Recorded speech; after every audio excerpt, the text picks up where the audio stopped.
Good evening. We will call to order this public hearing on historically significant properties, O-22-01. Before we begin, I invite you to join council in the Pledge of Allegiance. I pledge allegiance to the flag of the United States of America and to the republic for which it stands, one nation, under God, indivisible, with liberty and justice for all. Excellent. Again, this is a public hearing on a proposed ordinance of the township.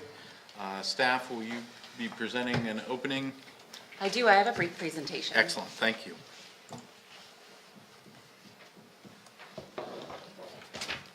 I wanted to put together a presentation since it's been a while since we've all Sure. seen this, so it's just a refresher. Sounds great. So once it's going, that's okay. I don't need it for a bit. So tonight we're here to present the latest proposed draft ordinance to you regarding historically significant properties and structures in College Township. Is this it? This says the Village of Lamont? Is that one of the slides in it? Oh, yeah, probably. Yeah. There we go. So if you recall, back in August of 2021, Council remanded to the Planning Commission a request to make our ordinances a little more flexible in the way that it regards historically significant structures. So the Planning Commission was given ample time, and we took into consideration a lot of things along the way. There was a lot of input given by the community, which was great, and others in the area, as well as the Pennsylvania Department of the Historic Commission. So the beginning of the process, next slide. Next slide. Oh, you're good. Go ahead. Yep. So if you remember the beginning of the process, we had to determine where we are going to consider historically significant properties. But we started with figuring out what is Lamont, or where is Lamont. If you can remember, there's Lamont, the black line, which is the census designated place. The red line is the historical registered district of Lamont, and the green in the middle is the village zoning district. So we were careful to make sure we did not consider spot zoning. And so this is a location, it's not a location-centric ordinance, and the Planning Commission's concern of spot zoning was kind of alleviated that way. So the next slide shows we weren't just considering the village of Lamont, we had to consider the entire township, because we have another historically registered district in the township, which is the Oak Hall Historic District. So the next slide displays these insets of the newly prepared reference map that will be inside of the ordinance. As you can sort of see. We can fill it in. Yeah, so the orange, it's actually, they're highlighted a little bit here. The orange boundaries are the Nationally Historic Registered Districts, and then the points on the maps represent each historically significant property found in the township. And the next slide is just some insets of the districts themselves and all of the historic properties that are located within. So this reference map is going to display this plus the listing on the side of all of the historic district properties, both within the districts and within the entire township. So back now to zoning. So chapter 240 does cover all historic properties in the township, but it didn't contain any opportunities for relief when it comes to the preservation, rehabilitation, restoring, and reconstructing of historic buildings. So we considered some changes. We didn't want to consider changing the zoning district boundary to be consistent with the historic district boundary. There you can see the blue and the red on the PowerPoint, but that expansion would cover the fairly new development of Gaslight Circle. And although I think traditional town development was probably considered when you were developing Gaslight Circle, and that's why it sort of sticks with the character of Lamont, But we didn't feel the village zoning regulations would fit well within Gaslight Circle development. So what did we consider? Next slide, please. So we considered a historical character overlay, which wouldn't be considered spot zoning in this case because the one consistent thing that's under the zone would be the historically significant structure. So that's what gave everything the commonality to be able to be an overlay and a legal overlay. So a variance, of course, is always an option for any property owner in the township if they wish to challenge the zoning ordinance, but they're not so easily granted. Also, special exceptions go in with variances too. Or special exceptions also go to the zoning hearing board.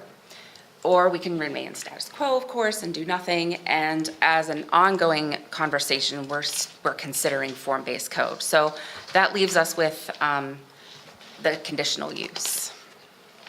You can skip to the next slide. I just read that.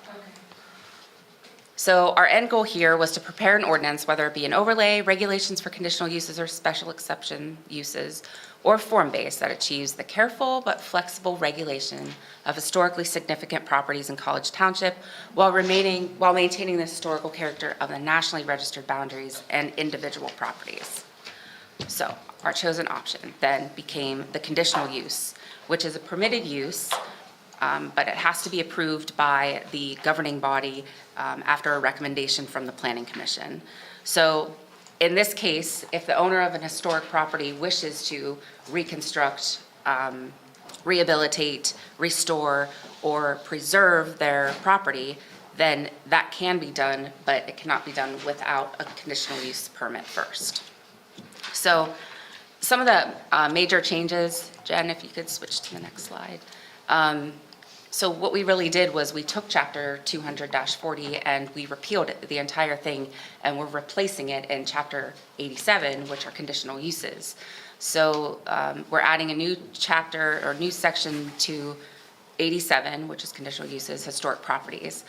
We did include a new definition to meet the criteria for a conditional use. And as a result of some comments from council a few months back, those criteria match what an historic structure or property is, and as was defined in our ordinance previously. And this also gives council the opportunity to increase or decrease the setback requirements, so long as they're not less than what the village zoning district allows. Next slide. So our recommendation tonight is actually on top of the ordinance itself. The draft ordinance will amend the College Township Code by adding definitions specific to historic properties.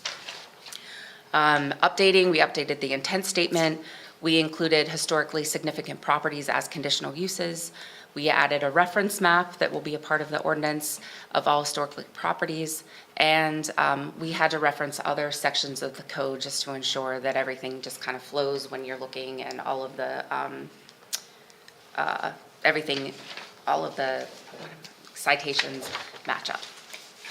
So I think that was just an overview. So if you have any questions, or that's Great. it. Okay, thank you for the overview. At this point, this is a public hearing. We are seeking comments from the public on the proposed ordinance. On our sign-in sheet, we have Mr. Popovich. Did you wish to speak to council on this ordinance? Sure I can, but there's some other folks that would like to speak as well. Okay. Is there anyone remotely that wishes to speak to council on this proposed ordinance? I see one hand. Sue Smith? We did receive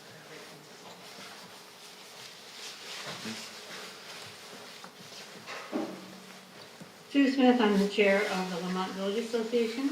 We sent this letter to the council and I thought it should be made public. On behalf of the Lamont Village Association Board of Directors, I'm writing to express our thanks for all the time and work that the staff, planning commission, and council members gave to the creation of this ordinance. We strongly support the intent of the legislation and think it covers all contingencies that face owners of historic properties.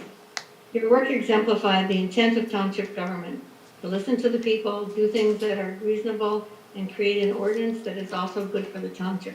So thank you very much. Thank you, Sue. Greatly appreciated. Anybody else remote that wishes to speak to council on this proposed ordinance? Cindy Ross.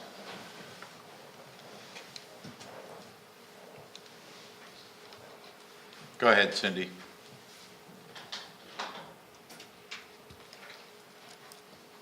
Cindy, unmute.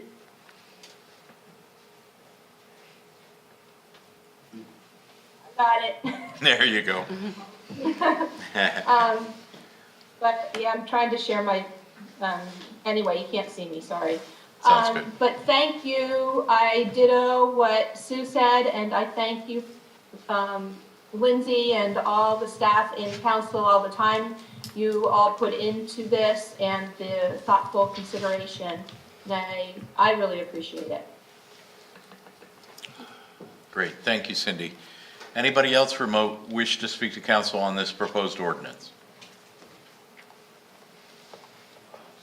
Seeing nor hearing none. Alan, did you have comments? Thank you. Thank you. My name is Alan Popovich. I'm at 100 Bollesburg Road here in Lamont. I'm a current business owner at that address and a former resident of Lamont for 30 years. And I'm here to express my support for the ordinance in dealing with the township's historically significant properties. I believe the ordinance, as it's developed, it really enables the township to move forward in a positive manner by providing support through education, a path for preservation, rehabilitation, and restoration, and a means of protection of our historically significant properties. It also acknowledges the need and a process for thoughtful reconstruction of the historic properties if done in a meaningful and appropriate manner. And as I've mentioned, I have full support for the adoption of the ordinance as it stands. As a design professional who deals with historic preservation on a regular basis, I sincerely appreciate the time, the significant time, the effort, and the consideration that was put forth by the township staff, by the planning commission, and by council to create an ordinance that encourages thoughtful discussion and in meeting their established goals and the objectives. So I think probably the brief and to the point thing I can say in short is thank you very much. I appreciate it. Thank you. We appreciate your comments. One last round. Anyone else wishing to speak to council on this proposed ordinance? Chair, I'll make a motion to close the public hearing. We have a motion. Could I get a second, please? Second. We have a motion and a second. All those in favor, please say aye. Aye. All those opposed, same sign. Motion carries. Continuing on, we will now call to order the regular meeting of the College Township Council of March 17th, 2022. At this point, does anyone have anything that they wish to discuss with council that is not on this evening's agenda?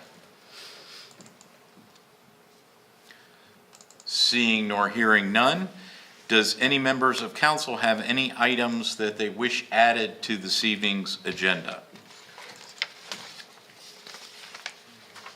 Hearing nor seeing none, we'll move on to our first plan, which is Stalker Auto Body Preliminary Final Subdivision Plan, Lot 3, Tax Parcel 19-025-013-0000, Benner Pike and Ellis Place. Good evening. I'm Mark Toretti with Pentair Engineering, and I'm here with Corey Stalker.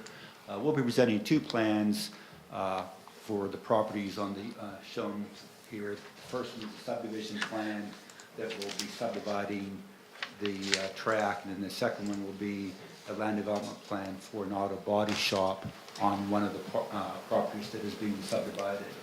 Also here is Corey Stalker from Stalker Chevrolet. Stalker Chevrolet has a agreement to purchase the property from Christ Community Church, the current owner of it. The property is right at the intersection of Benner Pike and Ellis Place, which Ellis Place goes back and serves Christ Community Church and their facility behind the slot.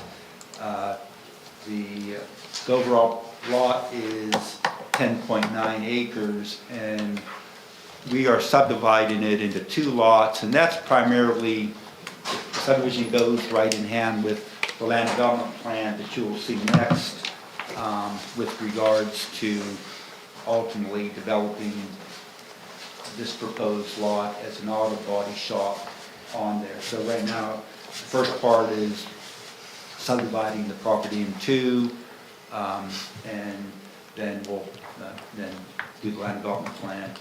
One item on here that we'll also talk about probably on the land development plan is we have sidewalks proposed basically on this plan up along Ellis Place for this plan. Per the requirements of this plan, a sidewalk could also be required along the Benner Pike.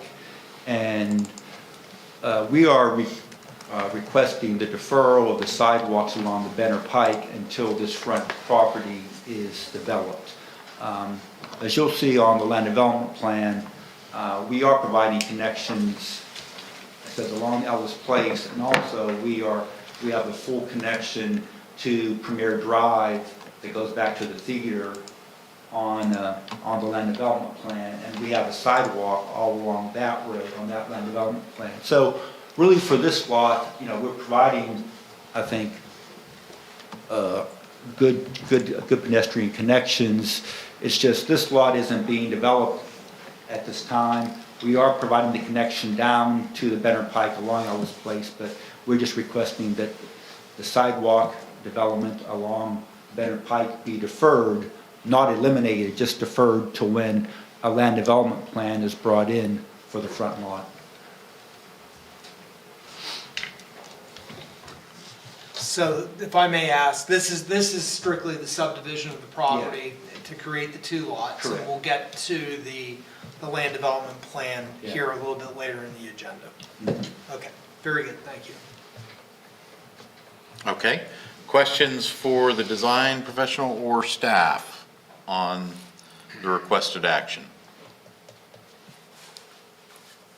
Staff, anything else you want to bring to the attention besides what Mark brought forward to us? Well, there was also a second waiver for the stormwater to be deferred, which makes sense. And Planning Commission was okay with the stormwater waiver to put it into the land development phase, but they were not okay with the waiver for deferring the sidewalk along the frontage of Benner Pike. So my question, Don, would be, which agenda item is it appropriate to consider the sidewalk waiver? On the subdivision or on the land Subdivision. development plan? Yeah, it's actually required as part of the subdivision. Okay, all right, very good. Can you, if you want to, can you show a picture of the land development plan? Okay. That'd be helpful for council or not. You tell me which page you got to. Okay, go a couple pages up. No, that's conditions. Maybe the next one. Yeah, this is if you can get the whole thing on the screen out to the Benner Pike.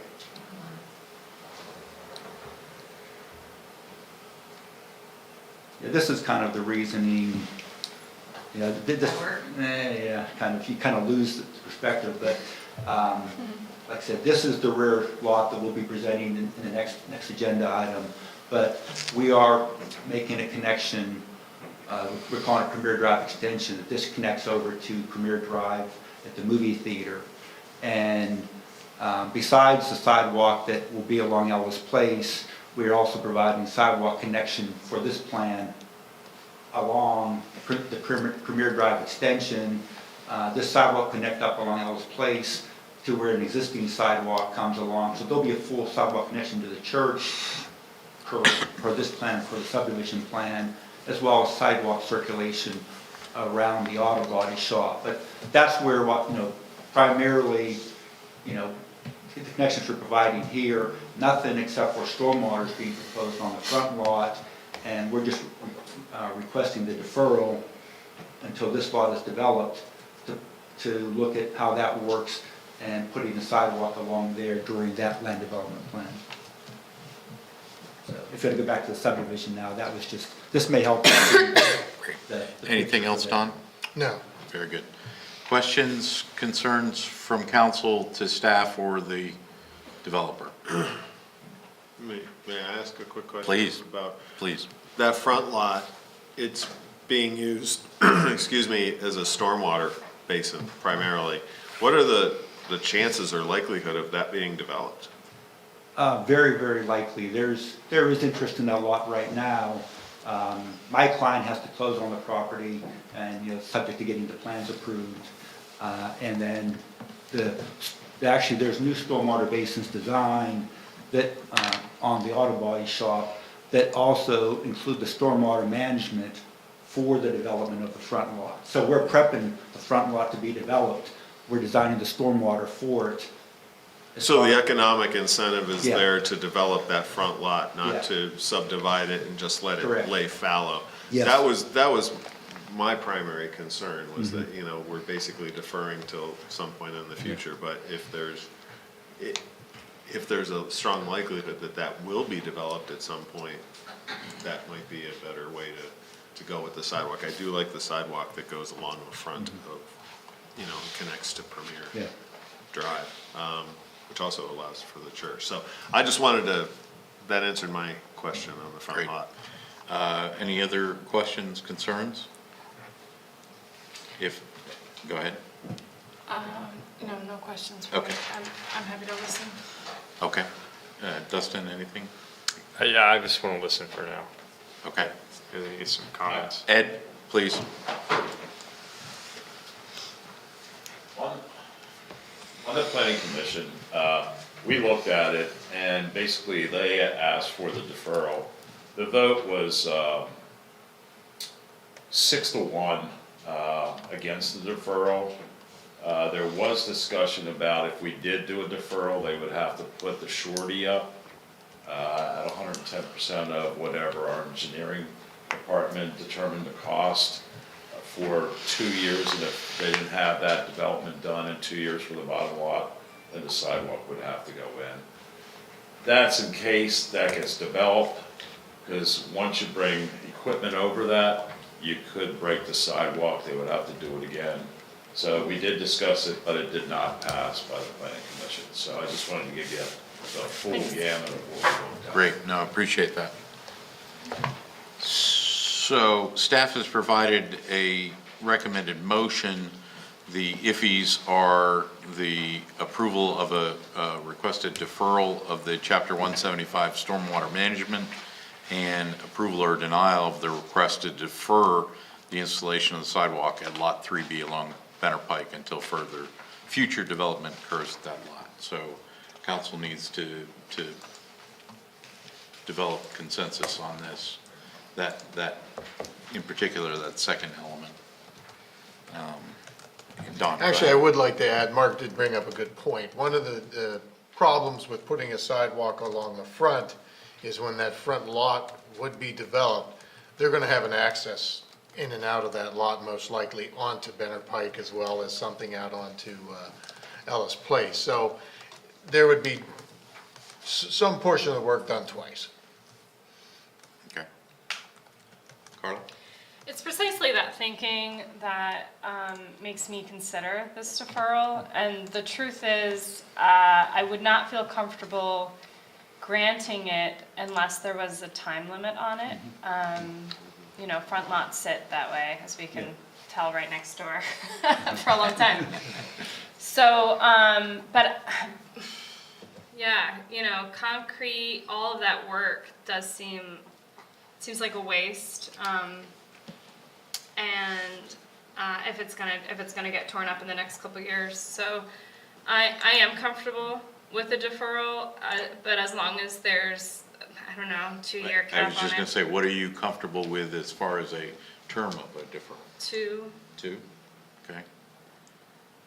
Dustin, thoughts? Just one question, in consideration of the deferral. The adjoining properties, do they have sidewalks along College Ave? Yeah. Does anybody know that? I just looked. Along this side, I know the store properties do along here.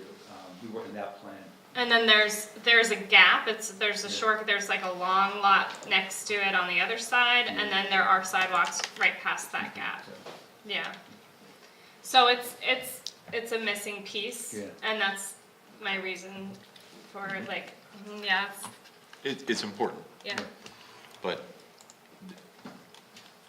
You I'd can be give some supportive, time. I'd be supportive of a time limit cap to it. Okay. Paul? Same here, I think it's a great idea. Are we comfortable with 2? 2 years? 2 years for completion? Yeah, so, How's that? first, I'm just curious, what's Yeah. the opinion of, Yeah, I was gonna say, the Surety would be execution. posted let- up until. Right, I was gonna Yep, say, well, yep. let's figure out what the consensus is and then how we execute that. Yep. Are we comfortable with 2? yeah, as long as that provides enough Okay. time to What is the develop them. best mechanism to accomplish that? Well, I guess, Yeah, let's, we just have questions, of 2 yet completed or 2 for starting or submitting a plan? That was- I just want to get that clarified, Okay, what the 2 years means. it's a good question. That's fine. from recording of the land development plan or, and that we need that clear. Does staff have a recommendation, hearing what council's desire is? It may make more sense if you're gonna defer it for 2 years, or commencement of development on that lot, because if, Whichever comes 20 sooner. months, 20 months from now, someone submits a development, they're not gonna be ready for that sidewalk for another year. So,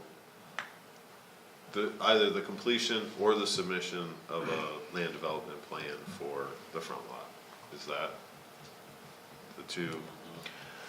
Well, I would think it would be 2 years from recording of the plan or, The recording of this plan. correct, Yeah. Yes. or Upon, 1 year after commencement of work Yeah. on the front lot, something like that, where, like Mark says, so if in month 20, they start construction on the front lot, they would have a year from that point to actually Complete. complete the sidewalk. I'm assuming the Well, I size mean, of at that that lot. point, will could they take- just come back and ask for an extension or not? Yeah, let's not make this too, Yeah. let's Yeah, I don't wanna put make 2 this too years. If complicated. they come back and ask for us in 20 minutes, Yeah. a reasonable board is Yeah. gonna say yes. Yeah, we don't anticipate that. I says there is interest in Understood. it, but. But to clarify, the beginning would be the recording of the plan, recording of this. recording of the subdivision plan. Okay. Does that clarify that for? Yeah.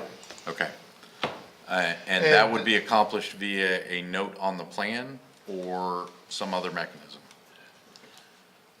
Adam, I would go with a note on the plan. Yeah. I don't think we have to hold surety. I mean, if, I just said 2, if staff thinks 3 is more reasonable, it's not. No, two's fine. Okay, I think okay. two's re- Given, two's what given I'm the going with. likelihood of the development of the parcel, I think the 2. I works. agree, and also in deference to the planning commission, Yeah. the importance of the piece and Okay. everything like that, I know I'm comfortable at the 2-year mark, and everything. I agree with Dawn, a note on the plan is sufficient. You're a known member of the community, and we know where you work, and everything, so, I would be comfortable with that. So, would just clarify for Dawn, we would approve a request to defer the installation of the sidewalk at Lot 3 along the Benner Pike for a period of not to exceed 2 years, as noted per a note on the recorded plan. Sounds Yes? good, yeah. Okay. To be noted on the final land development plan, is that what you said? Subdivision. The recorded subdivision plan. On the recorded subdivision. Yeah, yeah. So if we're comfortable with that, staff has provided a recommended motion with the suggested adjustment to number 6. If anyone's comfortable. I think I got it. Cool. I'll go ahead and give this a try. Mr. Chair, I move to approve the preliminary final subdivision plan, Lot 3, TP 19-02B-013-000, dated January 17th, 2022, 2021, last revised February 7th, 2022, subject to the following conditions. 1, within 90 days from the date of approval by council, all conditions must be satisfied, final signatures must be obtained, and the plan must be recorded with the Center County Recorder of Deeds office. Failure to meet the 90-day recordation time will render the plan null and void. 2, pay all outstanding review fees. 3, fully comply with College Township Code Section 180-12 of the Township Ordinance. 4, address to the satisfaction of the township engineer any outstanding comments. 5, approve requested deferral of Chapter 175 Stormwater Management. And 6, approve a request to defer the installation of the sidewalk at Lot 3B along Benner Pike for a period not to exceed 2 years, as noted on the recorded subdivision plan. Excellent. We have a motion. Do we have a second? I'll second. Thank you, Dustin. Developers clear on the conditions being expressed? Very good. Anybody else wishing to speak to this plan before council takes action? Anybody online, Jen, indicating? Very good, thank you. At this point, I'll call the question. All those in favor, please say aye. Aye. All those opposed, same sign.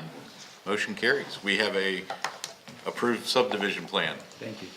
Continuing on, Stalker Body Shop preliminary final land development plan, Benner Pike and Ellis Place. Yep, so you've seen a sneak preview of it. I guess we'll get the whole thing. And this is going back to, we presented a sketch plan on this earlier. Part of that, maybe if you go to one of the larger plans now, maybe the next plan will show a larger view of the lot. One more there, that'd be a good one. But yeah, then I still have to show the stormwater on a different plan. Okay. There we go, that's good too. Oh, okay. Anyways, whenever we came in with the sketch plan, we talked about this connection over to Premier Drive. And I know we had originally shown it going through the parking lot area, and that was a concern.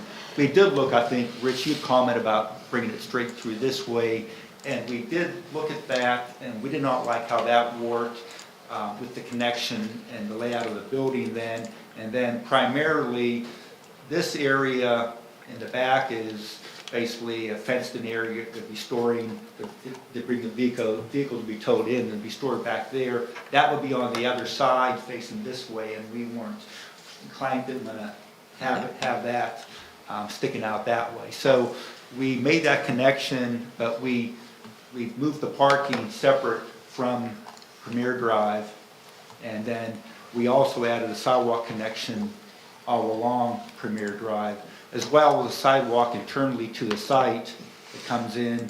And as you come into the building, this is the main entrance. This is an area where cars can be pulled up under a canopy right here, and they will be looked at, inspected by the estimators right in that area.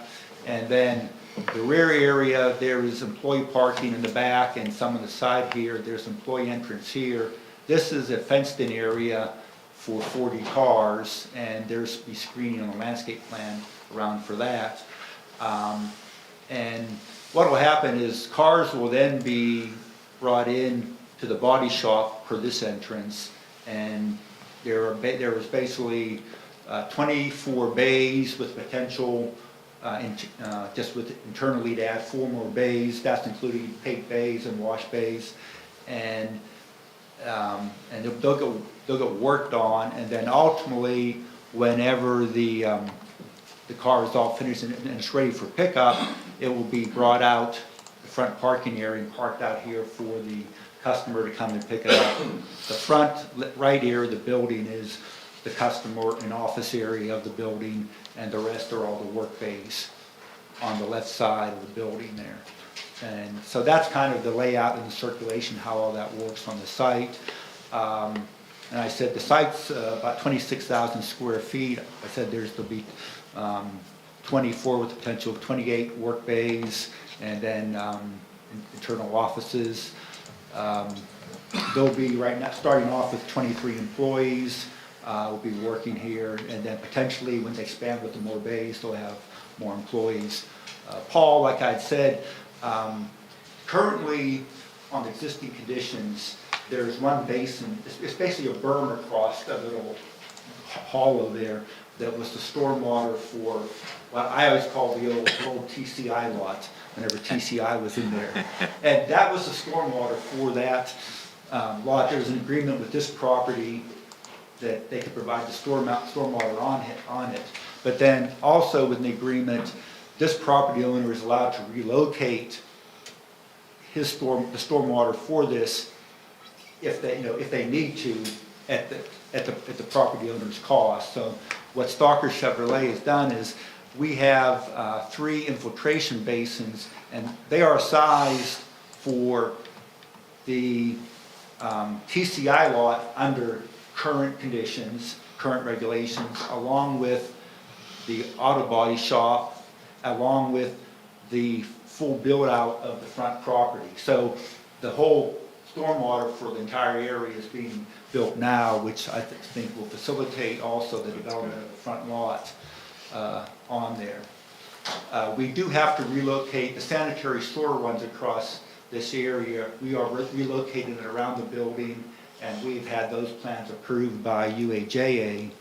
Water service, we met with the water authority's engineers and talked about what the water authority was looking for, which I think it worked well for both parties.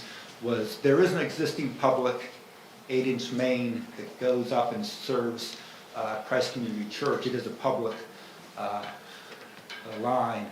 We are going to come off of that with an 8-inch main, and that would be a private main, but it'll run, we'll put a fire hydrant at the entrance, and then we're going to run an 8-inch over to right about here, where then it'll be stubbed, and then we'll run a 6-inch service to the building for the sprinkler and for the domestic use. But it'll be private now, but it'll be sized for 8-inch, where if in the future the water authority wants to make a future connection, that can be made into a public water line, and they could be taken over by them if they want to ultimately connect the rest of Premier Drive. So that worked out well for us and worked out well for them. Rather than us having a very long lateral from Elvis Place out to our building, we're building what would be to a public standard, a private line with the agreement that if the authority wants to take it over to the public in the future, it'll be theirs, and then just have a very short lateral into the building then. So that's been worked out and with the water authority on that. Do you want to go to the landscape plan? We'll look at that.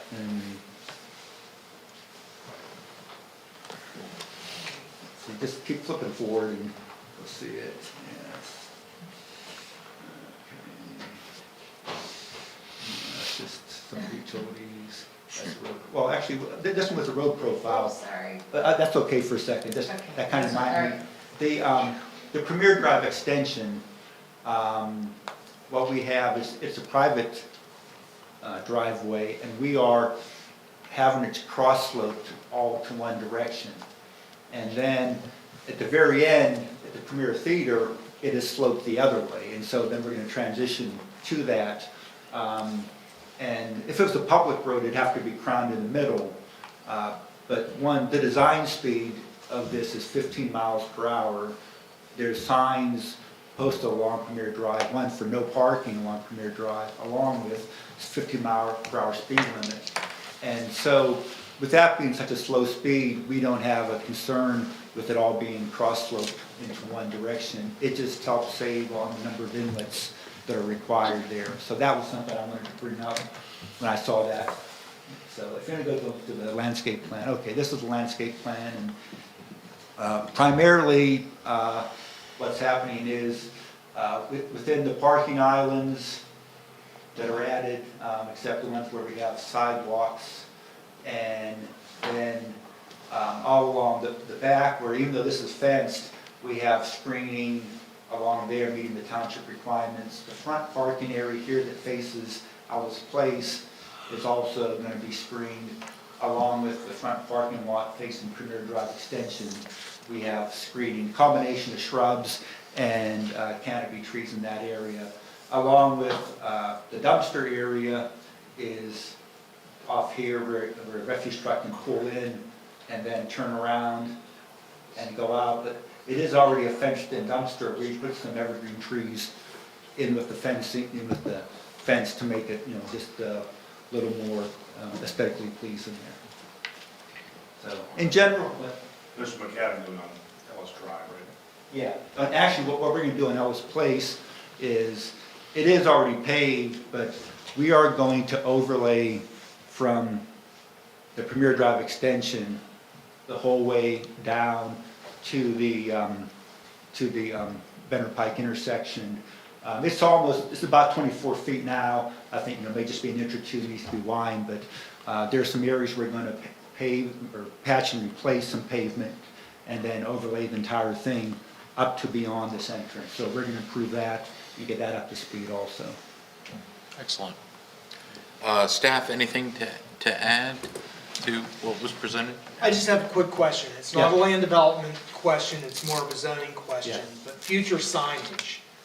Do you folks have, or are you anticipating a location for future signage? Is it simply going to be on the building, or are you? We're working on some things. Okay. We're working right now, they have an existing sign down at the corner of the road. We're trying to split some time in that sign, because I know it maxes out the sign, the zoning sign ordinance.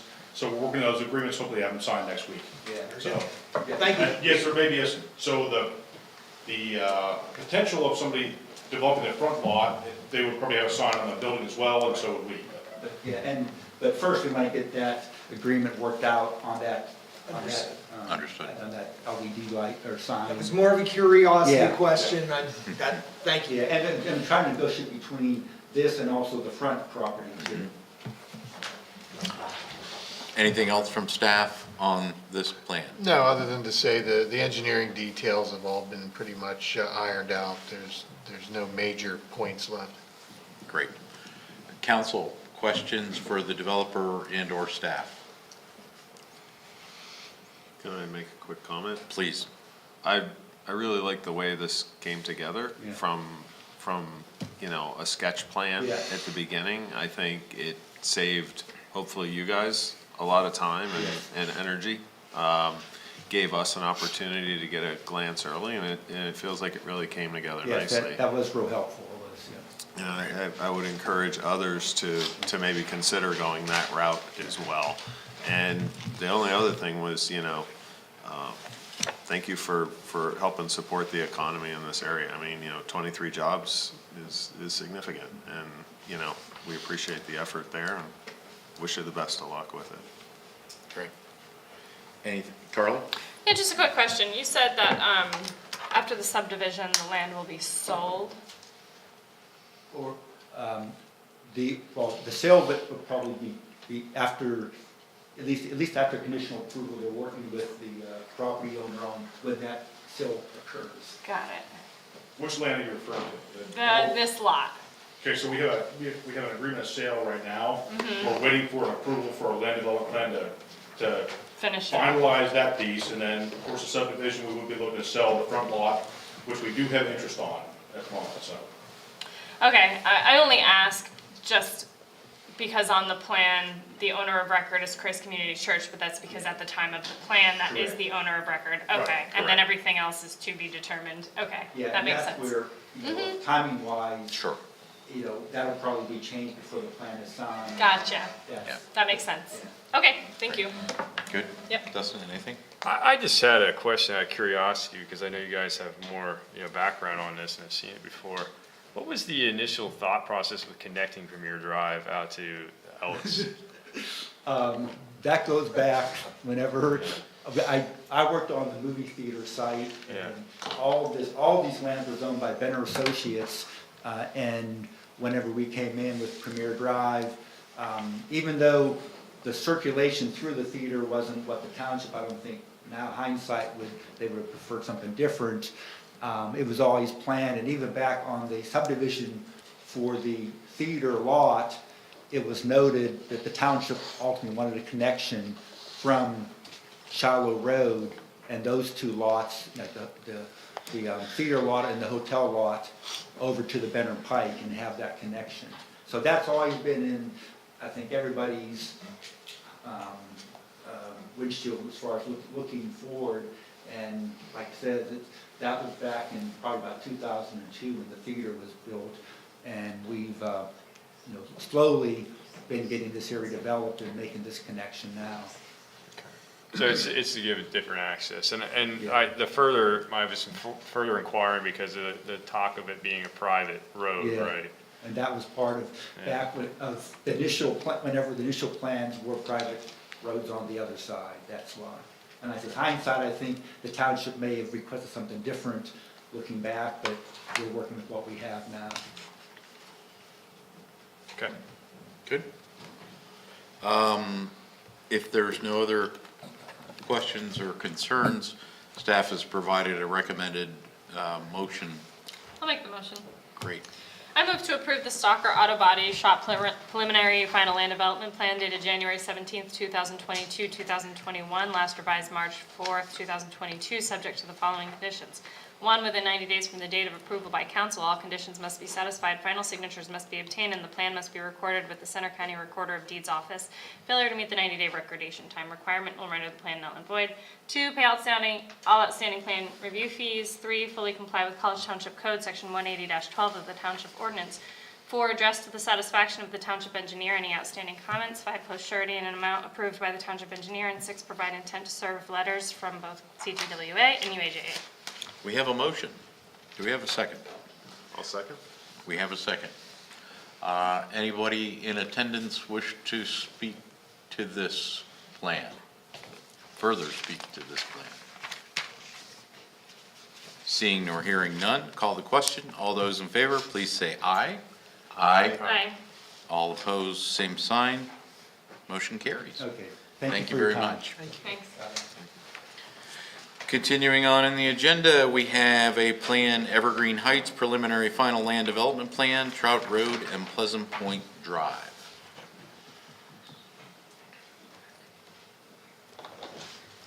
Nice.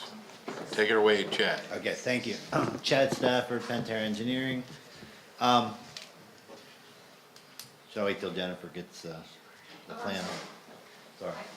Hey, Rich, could you ask Sue Smith if she's trying to come into the meeting? Because I have 2 Sue Smiths waiting to be admitted, and there's 2 Sue Smiths admitted. And I don't know if we're getting packed by somebody or... Lamont Village, Sue Smith.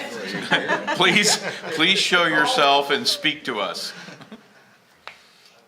She's there. I see you. But there's 2 Sue Smiths in the waiting room, and I don't know if that's... She's unmuted. Is she on froze? No. No? I just saw a flash. Okay. All right. Okay, Well, I'm let's just trying to let them- let's just assume it's a Sue Smith convention, and we'll continue on. The one and only Susan. Yeah, let's get the plan up. Okay. Probably has multiple windows open.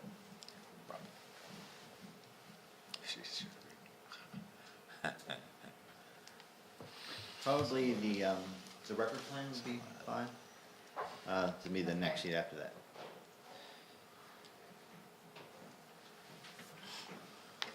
Sorry, it's so slow. Sure. Okay, so, Is this the right one? that's perfect, that'll do it. So, this, project is a 3-story, 40-unit, PHFA funded, meaning workforce housing, elderly apartment community complex. The developers are the same developers who have done Lime Rock Terrace, and they've done the Pleasant Point that's over here. obviously a different entity name based upon funding and everything like that. So, this property, whenever we had developed and designed Pleasant Point, was planned to be purchased by the developer, was purchased by the developer, and they've always had plans to do something similar to this, whether it was apartment buildings, duplexes, townhouses. At that point, whenever they purchased it, they weren't positive. But what we have here is again, an apartment building, 3 stories, 40 units, with a large area here for a future phase. The future phase would be something very similar to this, but it's all based upon PHA funding, et cetera.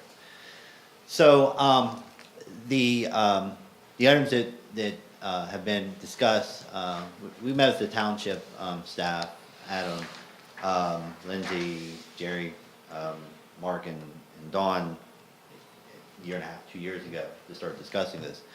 And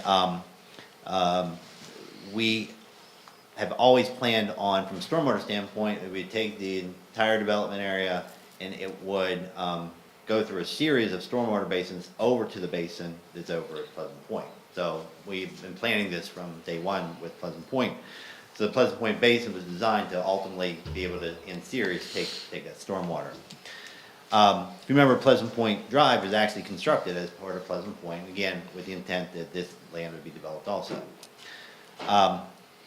We have supplied additional parking spaces than what was required, or is required, because there was some discussion up front about the fact that this is an elderly housing community and the parking ratio is different for elderly housing than it is for standard age, other ages parking for apartment buildings. But knowing that there's a, who knows what's gonna happen 20 years, 50 years down the line if it's converted, so we plan for the need for the additional parking, so that we take care of that from day one construction. Be a single access in to the apartment building.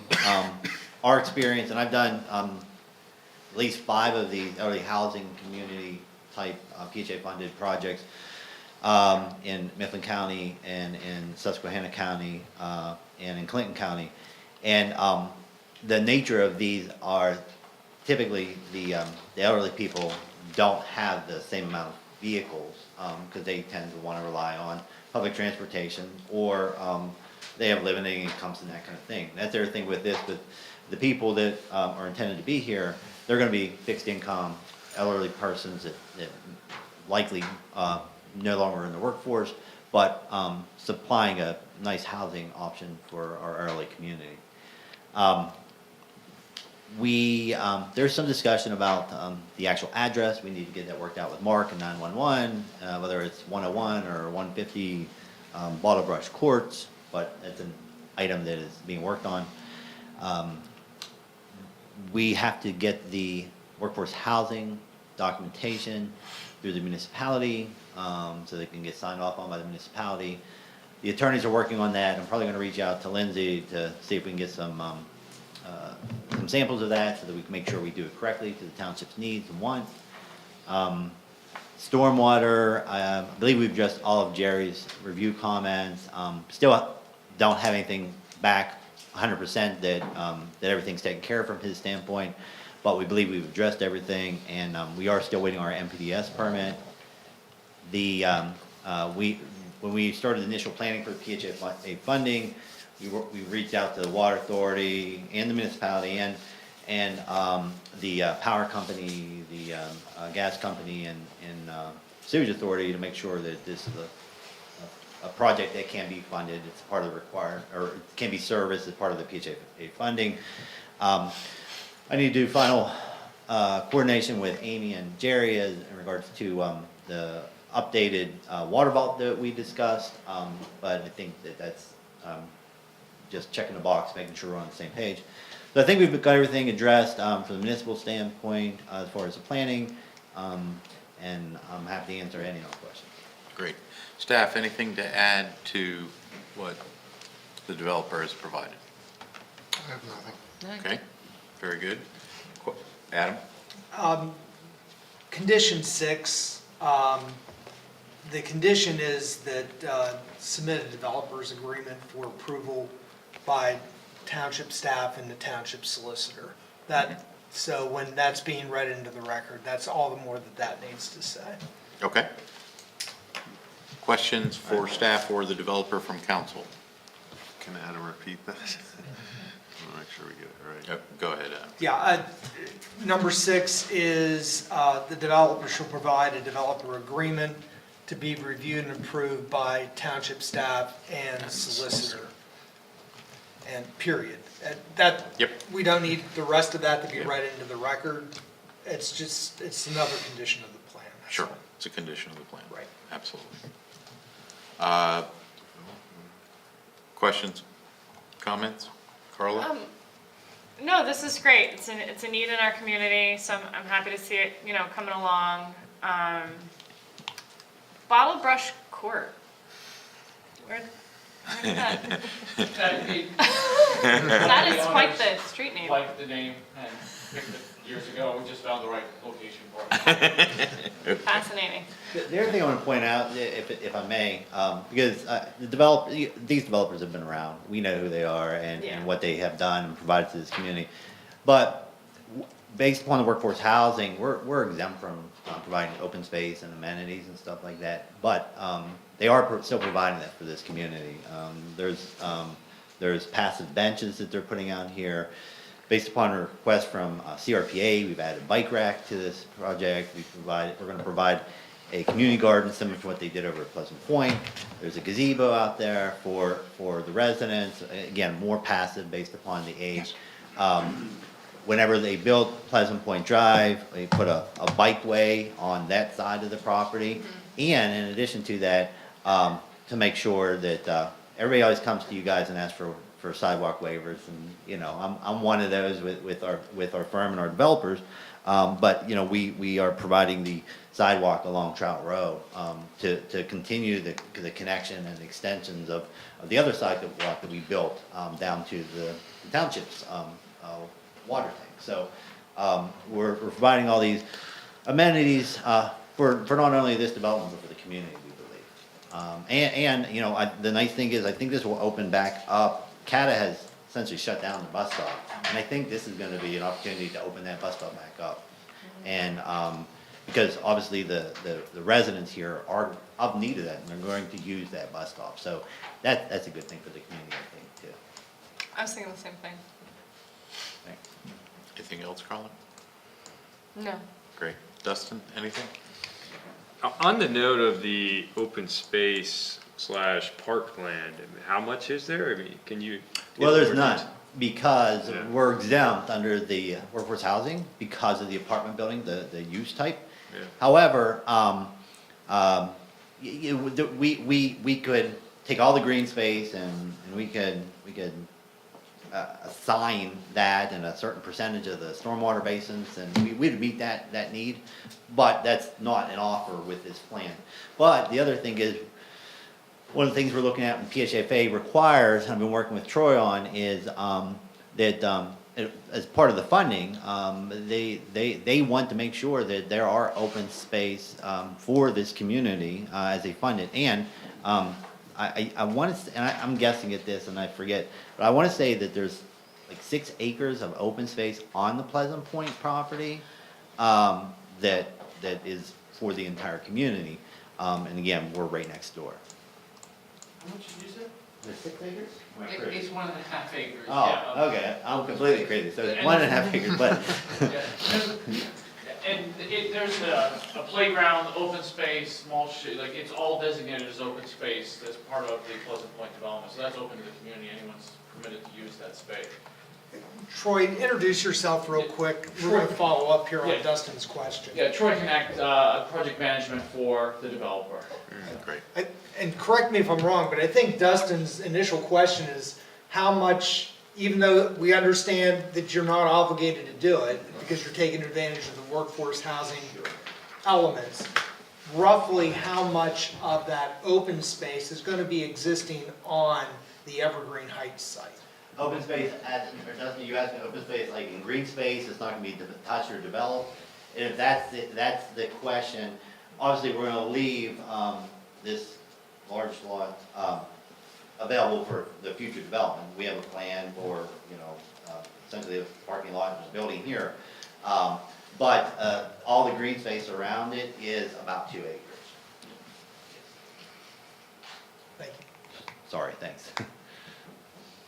Assuming that's what your question. Yeah, that was my question, and that was in reference to your previous statement. So that workforce housing exemption is it's not our exemption, that's. It is. It is, it's ours? Yeah, it's ours. They provided 100% workforce housing, and since they did that, they are, that was their incentive. So I'm curious, Yeah. because the statement was made that this is elderly housing, and they probably aren't in the workforce, so how does that qualify as workforce housing? Workforce, sorry, Adam. No, Yeah. it's income-based, so 65% or less of median income basically meets the definition of eligibility for our workforce housing ordinance. So in this particular case, my only question was, is it a designated 55 and over community, or? It's designated 62 and over. 62 and over. So it's 65% or less of AMI meets our definition of workforce housing. So they are eligible to participate in the incentives that we provide as part of that ordinance. So just as a statement, I think we might want to consider and review that. Also, to follow up with that, the statement's made, hey, these folks aren't workforce, they're probably not going to be having as many cars and need as much parking. So to me, I think they probably need more access to open space and someone else that can drive to it. So, consideration of how close the next open space may be that's not provided, right? We should probably, as a township, just consider that with that, that's a zoning ordinance? Yes. Yeah. Right. Yes. So, just a statement. Good. Anything else, Dustin? That's it. Paul, anything? Quick clarifying question. This is the lot that we rezoned last year from R2 to R3, is that correct? Correct. Yes. Okay, I just wanted to make sure we were still talking about the same lot. You mentioned the additional parking beyond what is required. How much of what you show here is additional?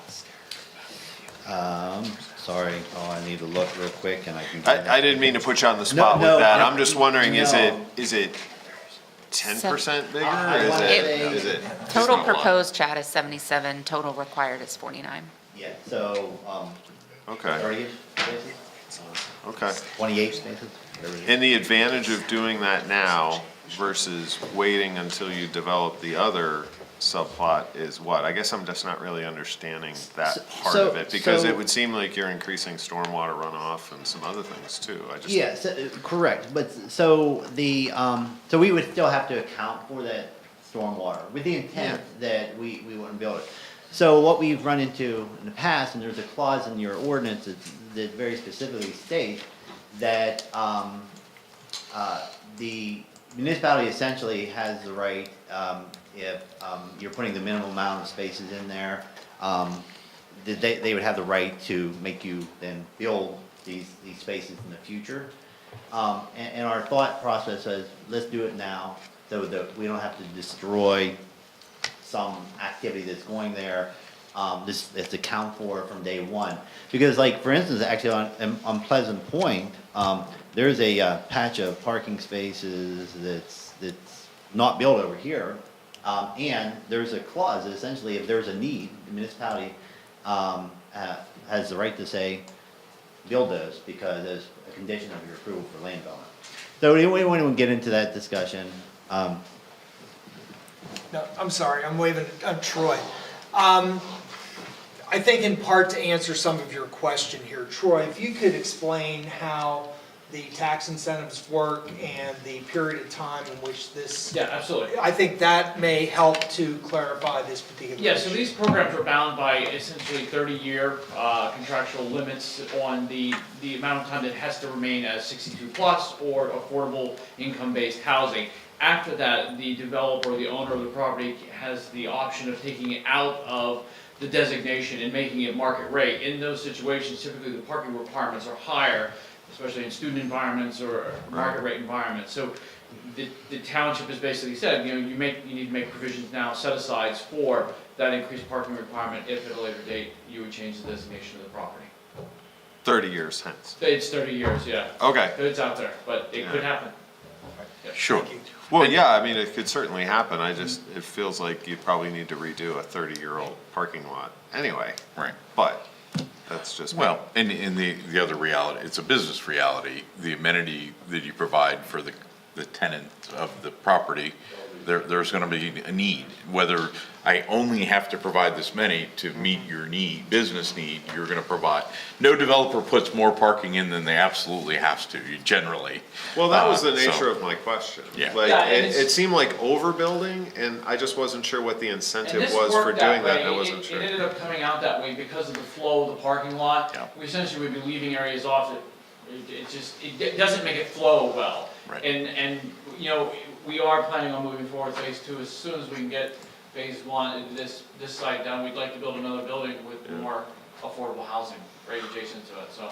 Well, to echo what Carla said earlier, I mean, that was part of the reason we were motivated to change the zoning ordinance, because we do see this as a need, and this is filling a need in the community, and we're glad it's here. So I was just, thank you for the clarification, because that just seemed a little questionable. Mr. Chair, that's all I had. Thank you. Excellent. Unless there's any other questions or concerns, staff has provided a recommended motion if someone is comfortable making said motion. I'll go ahead and take a stab Thank at you. this. I think I got number 6 correct. Mr. Chair, I move to approve the Evergreen Heights preliminary final land development plan dated January 17th, 2022, 2021, last revised March 1st, 2022, subject to the following conditions. 1, within 90 days from the date of approval by council, all conditions must be satisfied, final signatures must be obtained, and the plan must be recorded with the Center County Recorder of Deeds office. Failure to meet the 90-day recordation time requirement will render the plan null and void. Number 2, pay all outstanding review fees. Number 3, fully comply with College Township Code Section 180-12 of the Township Ordinance. Number 4, address to the satisfaction of the township engineer any outstanding comments. Number 5, post surety in an amount approved by the township engineer. Number 6, the developer shall provide a developer agreement to be reviewed and approved by the township and solicitor. Number 7, submit letter of intent to serve from both the College Township Water Authority and the University Area Joint Authority. We have a motion. Do we have a second? I second, Mr. Chair. Thank you, Dustin. Does anybody in attendance wish to speak to this plan? Hearing nor seeing none, I will call the question. All those in favor, please say aye. Aye. All those opposed, same sign. Motion carries. Thank you very much. Have a good evening. Thank you. You too. Before continuing on in the agenda, thank you, Mr. Takak, reminding me to read my own notes on my agenda. Council met in executive session just prior to the public hearing and the regular meeting with regard to personnel matters. Moving forward, we have a special presentation, Parks and Recreation Committee Annual Update. Judy Sittler, Chair. Judy. Here I am at my annual report. So I'm Judy Sittler, Chair of the Parks and Recreation Committee, and I'm only one of 8 very dedicated volunteers. Let me tell you who they are. Derek Kalp, who's here as my wingman for tonight, Jude Simpson, Earl Moore, David Schulte, Sue Smith, who's Miss Sue Smith Lamont, we're calling her. She's on our Zoom little square, Kathy Madison and Janet Sulzer. And we actually lost a really good Parks and Rec Committee person, but you all gained a really good council member. So Dustin, we miss you, but you're doing good work here. And I heard those little questions about open space. Just keep that up. And I want to thank Amy, because she's definitely the roots. You know, she holds us down and keeps us on point while we're trying to stray. And Amy Keeps us on the straight and narrow. Thank you, Amy. Okay, real fast, I'll just list 4 highlights for 2021. First one is the Spring Creek Park Master Plan, and that's pretty much close to being on schedule from what we heard.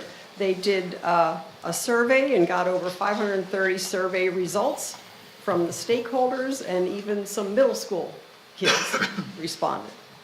Our second highlighted item is a survey letter that we sent to the Fogelman Overlook residents for input on plans for that area. We also did some we worked on property lines and really made it clear to where the property lines are in that area. And by the way, we had a really good turnout. Several residents showed up on the Zoom call for that meeting when we were talking about the Fogelman property. Okay, my third highlight is Aspen Heights development. The Parks and Rec Committee gave their input regarding the open space and property that would be turned over to the College Township. And fourth, but not the least highlight, is the Stony Batter. I remember when I first came on the committee, I don't even know, what are you talking, where is Stony Batter? I had no idea. I hope everybody else knows where Stony Batter is. Got a sign. It's really the most popular area in College Township when it comes to use. It's up where everybody goes to hike Mount Nittany. And I think we finally fixed fixed address signage, and that's to facilitate emergency responses and establish no parking area along Mount Nittany Road. And parking is really at a premium there. Like I said, that place draws thousands and thousands of people, not just locally, but from Pennsylvania and across all other states. And I think Dustin can tell you how many other states' license plates he sees. But at some point, we probably want to work on that area a little more to deal with parking and managing of all the folks. And that's it for me. Thank you very much. Well done. Questions, comments for Judy? Paul? Just Asking something. ask you something. Fire away. Well, I just wanted to note that we are going to be talking about the Spring Creek Master Plan later in our agenda tonight. So anybody watching who wants to see it, thank you for all your work on that. Thank you. Please express our thanks to all the members of the committee for the work that you do every day. I mean, as you mentioned, these parks are used, and they're really important to the quality of life here in the township, and you help make that happen. So thank you. Great. Thank you. Thank you. We appreciate it. Yeah, you mentioned something about Fogelman reaching out to the community, things like that. What are next steps for that then? The biggest issue is this big open space that we're trying to figure out. Do we keep it kind of rough and not mow it? Do we mow parts of it? There's a big question mark. There's a new house being built, and they just pretty much cleared a part of what would be the College Township property. That's one of the reasons that we made sure that we started to designate exactly where the property line is. Some of the residents are concerned about if you let the area too rough, that little rodents are going to get into that there are too many wild animals. It's a work in progress, Carla. I mean, is there a timeline on a decision for that? No. Okay. Great. No, we got the input from them, and once the weather gets nicer, we'll probably go out and walk around it again. And we're talking pollinator plots. Cool. Yeah. Things like that. Neat. Thanks. Yeah. Great. Sure. Dustin? I first just want to say I really appreciated working with everybody on the committee at the time I was there. Excellent folks. As I think we have a wonderful township, we have a lot of passion in everyone that volunteers and serves as part of the township. And I think the cover photo this year is just excellent. I think it's beautiful. So. Yeah, the covered bridge. That's all I have. Thanks. Great. Okay.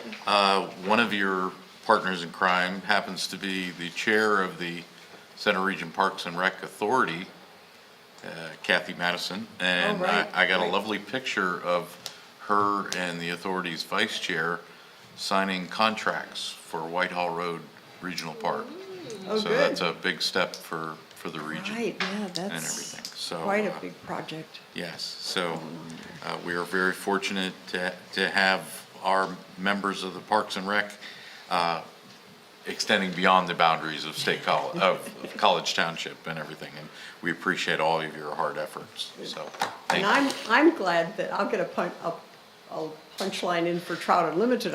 We've got someone on the Spring Creek Parks Committee. Not only do we have Derek and Jude who are on that master plan committee, but also we got someone that's representing the trout and the stream that goes right through Spring Creek Park, which I think is pretty important. Carla, you and I will have to talk about signage at some point. Absolutely. Yeah. Great. Okay, thank you. Great, thank you so much. Continuing on the agenda, manager's update. Just a couple of very quick items. I want to draw to council's attention a reminder, on March 29th, the joint council PC work session will be held here in this room. Again, March 29th at 7 o'clock. That is a Tuesday. And the next item that I wanted to pass along is LTAC. Does have a meeting scheduled for March 30th at 7 o'clock. That still is correct, right, Don? Yes. Okay, very good. And that is everything that I have at this point, other than simply quickly to mention, we've added the proposed casino at the Nittany Mall as an item on the manager update, and I have some communication that I need to follow up on with the local representative there. So perhaps I'll have some additional information next time the manager's report is available. Great. Questions for the manager? Dustin, anything? No. Paul? Thank you. Carla? No, thanks. Great. No, I don't have any here. Moving on to COG, Regional, County, and Liaison Reports. Anybody meet for you, Paul? Yes, the Public Safety Committee did not meet this month. The Spring Creek Watershed Commission met last evening. Not much to report. I actually was not in attendance, by the way. However, I do know that we are moving forward with constituting the Phase 3 working group for the One Water plan as well. In terms of the Industrial Development Authority meeting, as members of council know, there was an extended executive session prior to that I was able to attend, but I was not able to attend the regular meeting. Adam, I will defer to you perhaps to fill us in on anything that was impactful following that. Essentially, there was no action, no business items that were conducted. Essentially, they were all committee reports, and those are in various stages of progress. Okay, thank you. Nothing further. That's all. Great. Carla, anything? Yeah, just the Climate Action Sustainability Committee meeting earlier this week. I sent a written report, which is in the agenda. If there are any questions, I'd be happy to listen. Any questions for Carla? No? Actually, Go ahead. just a really quick Go ahead. question. The last item that you mentioned, the grant, that is letter of interest, is that coming out on behalf of the COG to potentially submit a grant? It's $1 million to help us implement the climate action and sustainability. I'm just curious if you could elaborate on that. Right, so you have to submit just a letter of interest by April 11th, so we don't necessarily have a whole lot more than it. We just want to make sure we have an ability to be in a pool if we come up with something to use that money for. Got it. Does that answer your question? Yeah, it does. It does. Yeah, I just wasn't sure where that stood. I mean, are we going to have to develop a full? Well, that goes back to the technical advisory group.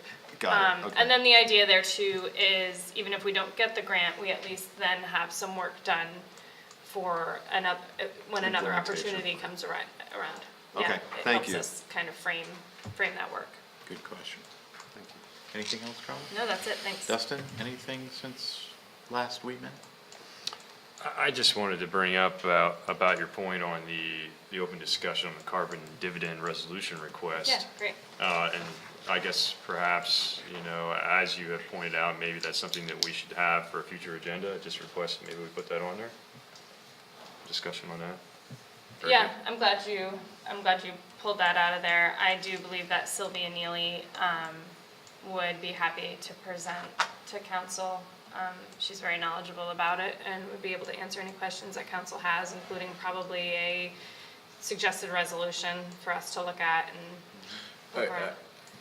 Just clarification, the resolution that's being, would that be per municipality or a call? Per municipality. Okay, very Several good. municipalities in the center region have passed it already. Okay. And I can't remember, for some reason I have a vague recollection that this has been presented, this has been brought up with College Township before. But maybe it didn't. I've seen Sylvia Neely present so many places, so. If I might, I think it was during the draft of the Climate Action and Adaptation Plan, she did a partial presentation. Exactly one right. of those. Okay. Yeah, Got I it. was there too. Got it. And the point of the resolution is to give each member of council should consider it, and but it's nothing we have control over, obviously. It's something at the state level, so, but to encourage the, It's voicing support for Yeah. action at the state level. exactly. Okay. Adam, you have a note? I've made a note. Very yes. good, thank you. Yeah, thanks. Thanks, Dustin. That's all, thanks. Oh, great. Finance Committee met March 10th. We went over the Finance Committee priorities. No changes from what our priorities that we submitted to COG Finance mirrored up almost completely with the majority. So that was blessed as our guidelines to move forward. We reviewed the revision of the COG budget process, which I sent around the colorful diagram, if you remember that. No changes there. We did receive a year-end financial presentation, which basically painted all things considered, a good picture of the COG and their finances and everything. The big things that helped there were the payroll, the PPP loan for the library, that greatly filled in a void in there and everything. So we're starting to see some movement. In a very positive note, building permits are exceeding budget at this point, so hopefully that's good signs. We did receive an update on the Tracer project, and in particular the acceptance of credit cards for building permit fees and everything like that.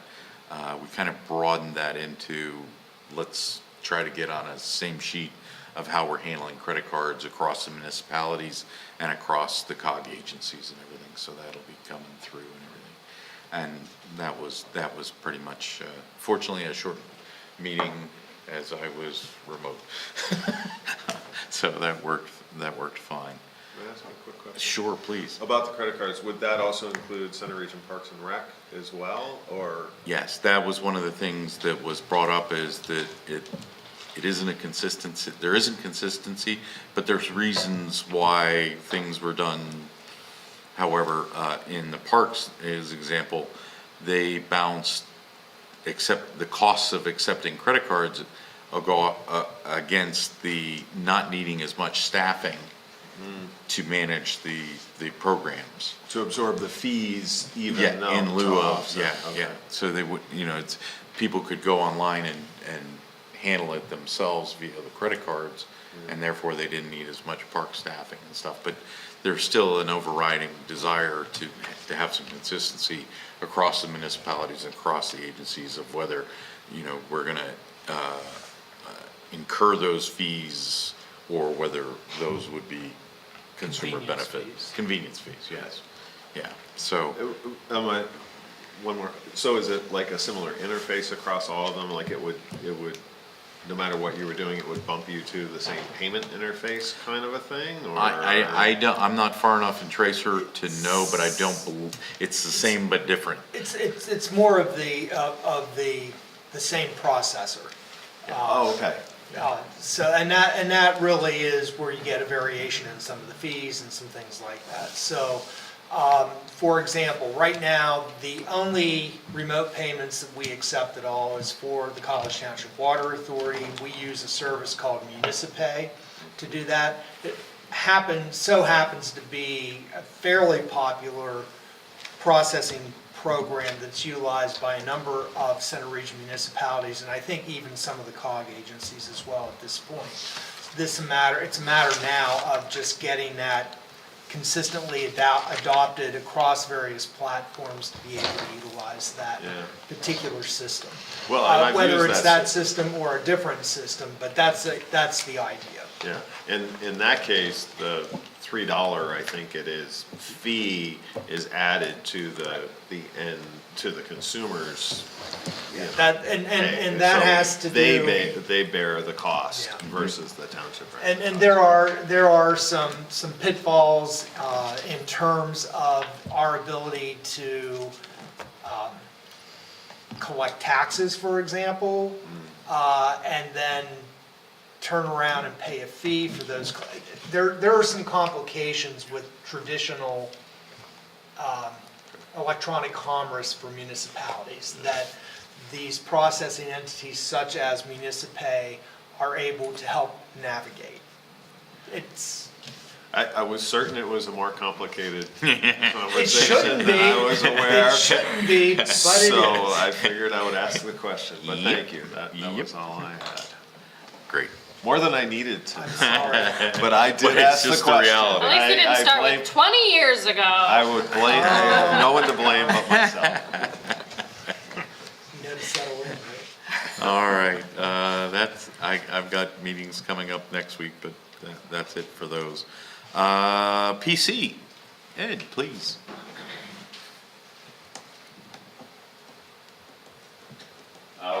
We met on Tuesday. We had 3 plans in front of us. One was the Jake's Firework. It was a preliminary and final land development plan. That was the old sheets at College Township and Pike Street. We approved the plan on that. That will be a 5,000 square foot retail building. They sell fireworks. Not Jake's. Not Jake. You might see Jake out front, but he isn't sold. Then we had another, this is a Bieber Stadium, Gate C, expansion and renovation.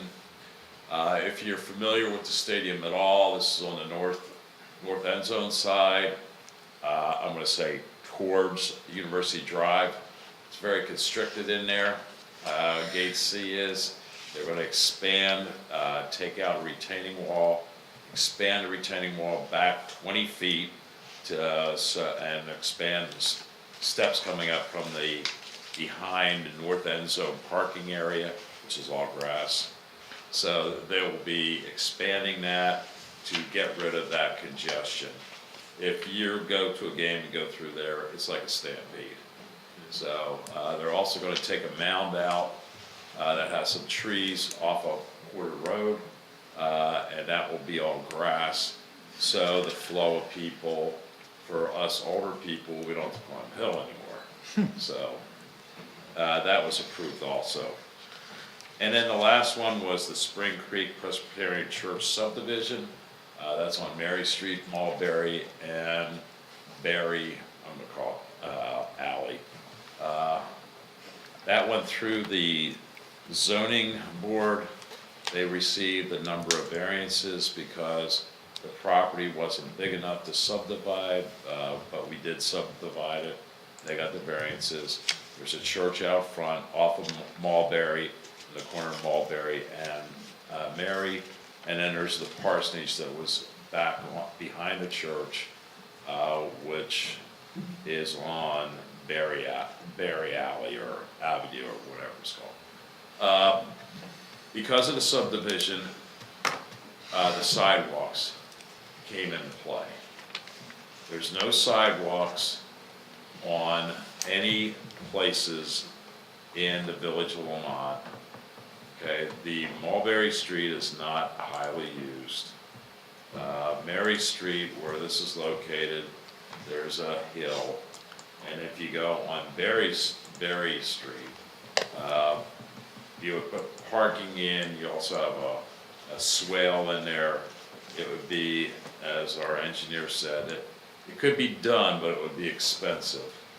Looking at that property and how this just went through the zoning board variances, the planning commission is recommending we're recommending to give them a sidewalk waiver. We also used the new format and matrix that we're doing with the pedestrian facilities plan. And when you grade it out, it does qualify for a sidewalk variance. So we used that matrix that was in the pedestrian plan, and it actually works. We had a very low score, so it does qualify. So that will be coming to you either next meeting or the following meeting. And then we continue to work on the pedestrian facility master plan. We finally came up with a flow chart. What kicks in, sidewalks, are they required? Can they get a waiver? A fee in lieu of, so on and so forth. And then we verified the matrix. We did some work making sure the matrix is consistent with the whole plan. So there were words in the matrix that you couldn't find in the sidewalk plan that was given, that you guys reviewed, so we try to make everything consistent. And that does work now. So that's where we are. Does anybody have any questions? Great. Questions for Mr. Dara or Planning Commission? Paul, no? Carla? Good work, thank you.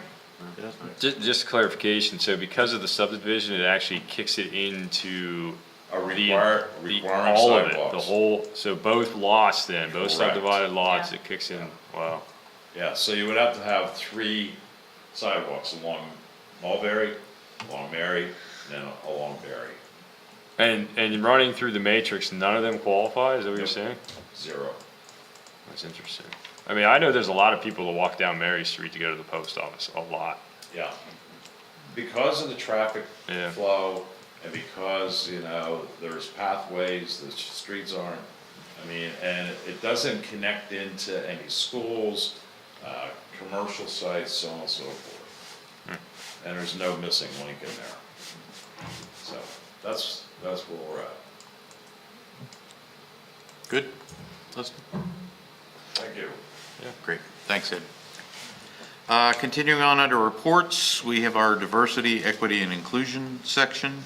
I believe Adam has a piece in there that he will speak to. I do. Yes, you do. Community Diversity Conference. Oh, yes. It's actually in the correspondence, is it not? Or is No, it- it's under Oh, it's right reports. here, it's right in front. I Okay. flipped it All over. right. It's my apologies. We'll accept I them. had it unorganized. It's right here. Yes, actually, we've received a request for sponsorship for the Tuesday, June 21st, 4th Annual Community Diversity Conference that is being sponsored by the Community Diversity Group, the Borough of State College, and Penn State affiliates and other community members. And this is something that College Township has sponsored in the past. I believe last year it was not held. Maybe it's been 2 years that it's been deferred because of COVID. But we did participate the last time that this was held. We did, I believe, provide a $500 sponsorship at that time. But the request is being, is being coordinated by Kevin Kasab at the Borough. And so I'd like to put that to council this evening for consideration of sponsorship of this particular conference. It will be held at the Penn Stater, and again, that date is on June 21st. There is a description and a brief write-up in the packet, and so I'll turn it back to the chair for further discussion. Our previous sponsorship, do you know what level that was at? At the time, it was $500, but I don't know if they call it the same things. Yeah, that's fine, that's fine. Thoughts from council on potentially sponsoring again? We'll start with Dustin. Any thoughts? Any thoughts against? Support it. Yeah, no negative. Okay, great. Paul? No, I think it's absolutely consistent with this agenda item, as well as recently, enacted mission and vision. I think this is a great opportunity to show that, so I'm in support. Carla? Yeah, total support. Just pointing out that $500 does give us one conference registration, so maybe somebody should decide who's going. We have that covered. There's a member of staff that would be, Perfect. Excellent. So if I'm hearing right, we're giving Adam consensus for at least a $500 sponsorship level to continue supporting. Okay, great.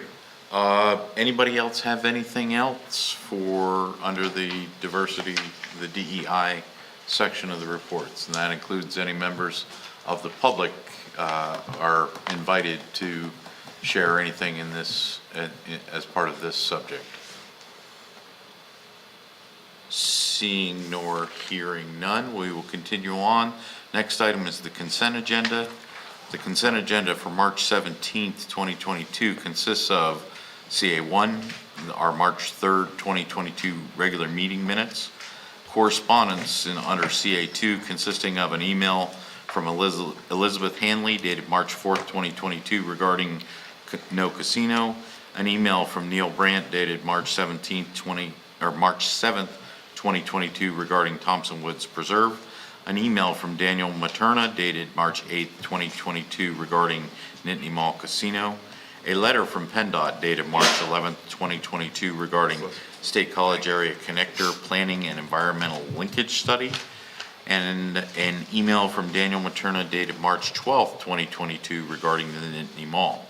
Under CA3 action items, we have the reappointment to the Building and Housing Board of Appeals starting April 1st, 2022, the following: Ryan Solnoski, PhD, PE, 3-year term to March 30th, 2025, and Alan Popovich, RA, 3-year term to March 30th, 2025. We also have Project 22-01, Pavement Marking Bid Award to Alpha Space Control Company, Inc., with shared cost of $48,696.53. Just an administrative note, we have pulled CA3C, which was an appointment of Parks and Rec Committee member pending further action by council.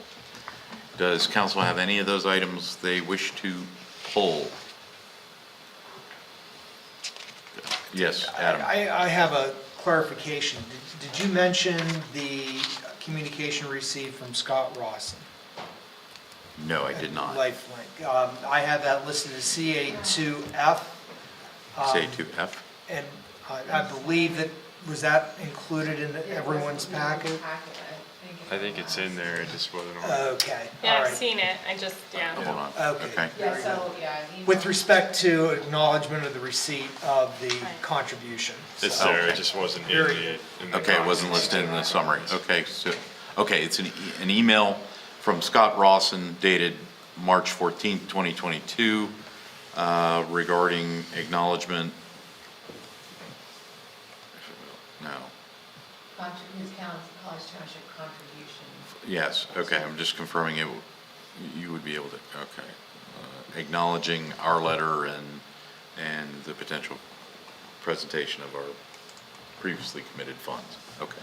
So adding that to CA2F, again, email from Scott Rawson, Monday, March 14th, 2022, regarding College Township's contribution to Lifelink.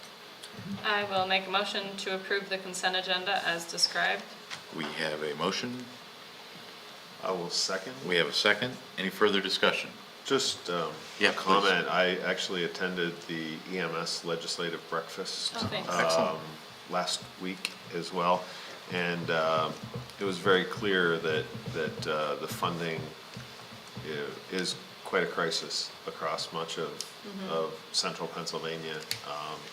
Our area is not exempt, perhaps some unique characteristics of the center region specifically, but our contribution was acknowledged and appreciated, and hopefully will be an example for others, and others have stated that they do the same thing as well. So I just wanted to make sure that that was noted, that it was appreciated and mentioned.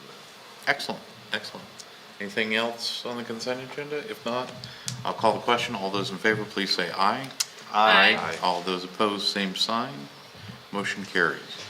Continuing on in the agenda, OB1, Spring Creek Park Master Plan Update. I believe Amy is leading this out. Yes, I can do that. I'll do a quick recap while I know that the consultant team is going to jump on the Zoom here. This is a DCNR grant that we received. The agreement date was January 1st, 2020. We have till the end of 2022 to spend the amount. The grant amount was $25,000 with our local match of $25,000. It looks like everybody's on. We've got Andrew Mears of Johnson, Merrim and Thompson, Inc., as well as, let's see, I think Matt Smith is joining him from there. And then Ann Toole of Toole Recreation Planning. They're the consulting team for this project. I won't steal all of their thunder, but they have been working with the study committee that is required by DCNR to go through this process. And they're ready to present to you what we're calling a pre-final concept plan. So I'll let, Andy, are you there? I am here. I'm hoping you're seeing the right screen. We do see the PowerPoint, yes. Okay. I'll move you guys off of here. So, thanks, Amy. We just want to run through and tell you a little bit about what we've been doing for the last 8 months or so. As I said, as Amy said, I'm Andy Mears. I'm a landscape architect with J&T, working on as the project manager and lead designer. I have Ann Toole with me and his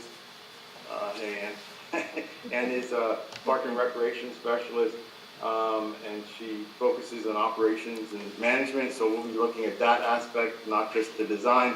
And I asked Matt Smith to join us as well. Matt is one of our water resource experts, and he's been pretty valuable on this project, helping us with some background information. He grew up in the neighborhood and spent a lot of time in the park as well. Hey, before we move on, can we just before we move on, just interrupt you, can we flash your faces so we can see what you guys look like? They can't now, share this. Not to the Yeah, can you unshare your screen real quick? Introduce yourselves and then reshare. Just a request here. Can you see that? Just say, hey, this is me. I like to put a face to a name when I know I can see it. Oh, sir, if I start talking, will my face No, pop up on the it's not like that, unfortunately. Oh. I moved that over to my shared screen, but you can't see it. No, we just see the presentation. You have to stop. Oh, So okay. you'd have to stop Let me sharing. Stop sharing the presentation and share your face. There we are. So I see There we go. Andrew, I see Matt, Hi, I see everybody. Ann. All right, thanks, folks. Appreciate it. Now you can reshare. And while he's getting that sharing back up, this is Carla on council. I just want to share that they've been great to work with. It's been a real pleasure so far.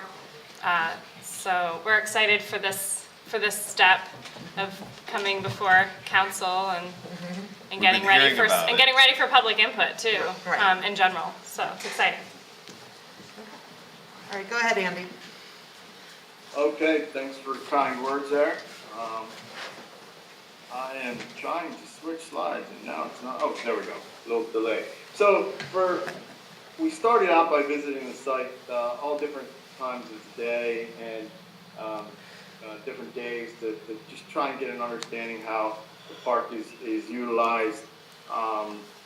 We did our desktop survey, looking at the existing plans, parking, circulation, wanted to make sure we understood the stream, the wellhead protection area, soil slopes, elevation, but floodplain, you know, a majority of the site is in with the floodplain, so understanding those impacts, the existing facilities, the conditions,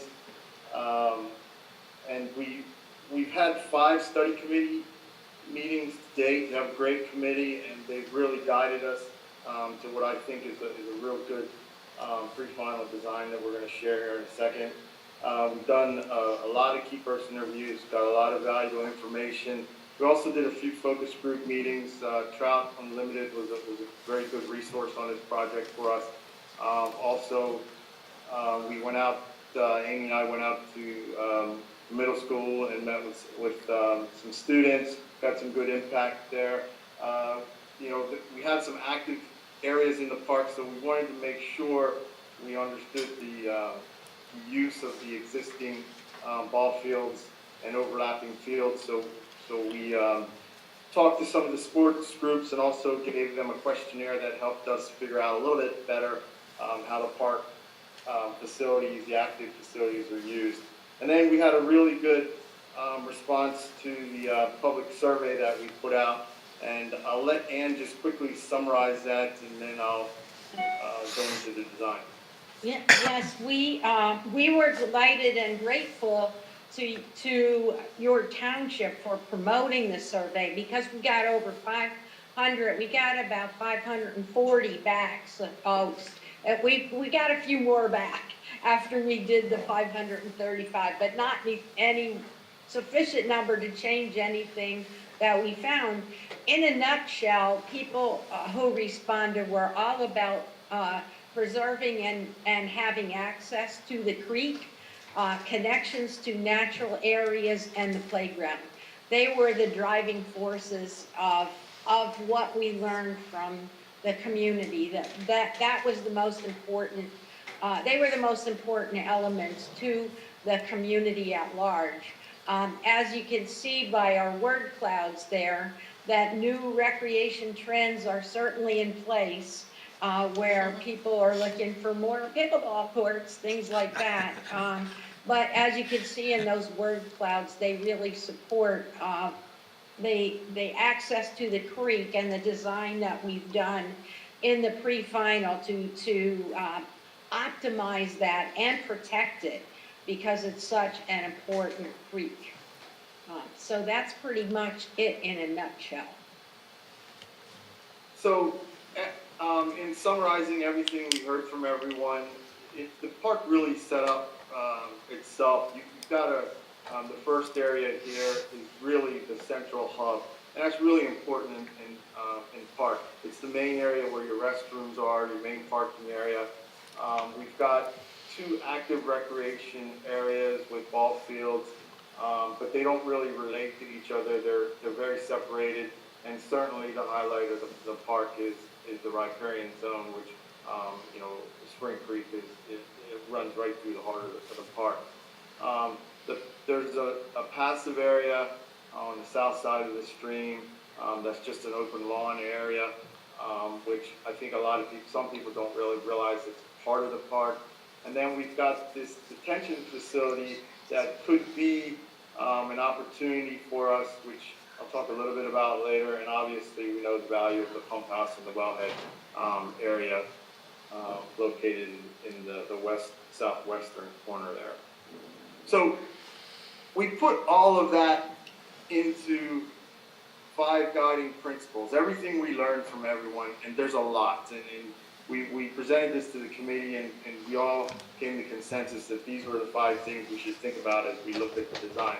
And number 1 it was obvious that that park had some design thought to it. It's really laid out well. So we want to build on the existing success of the park. We're not reinventing the wheel here. This is a great park already. We want to build on this success.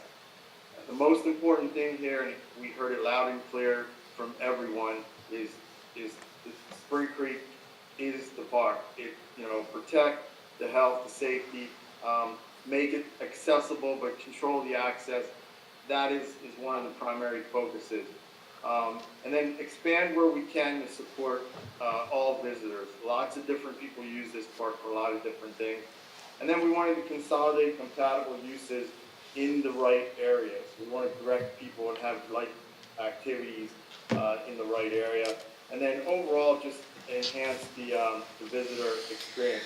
Now, we're focusing on the park, even though the heart of the park is the stream. You have very good resources in Trout Unlimited and others, and we've met with them, and they've helped us, and have already looked at some of the things to improve within the stream. But we're focused, I want to spend our time today talking about outside of the stream and that interface. So we developed, based on everything we heard, two concepts. The first one was, there's a lot of investment here. Where are areas can we improve safety, security, circulation? What other new facilities we could do? How could we update the playground? And then the alternative A was, well, how could we improve some of the inherent problems, the flooding, the parking situation, the conflicts with the bikers and the pedestrians, stormwater, really enhancing the riparian buffer and protecting the stream. So that was alternative A. The committee discussed these options at length and gave us really good feedback, which is what led to this preferred alternative design.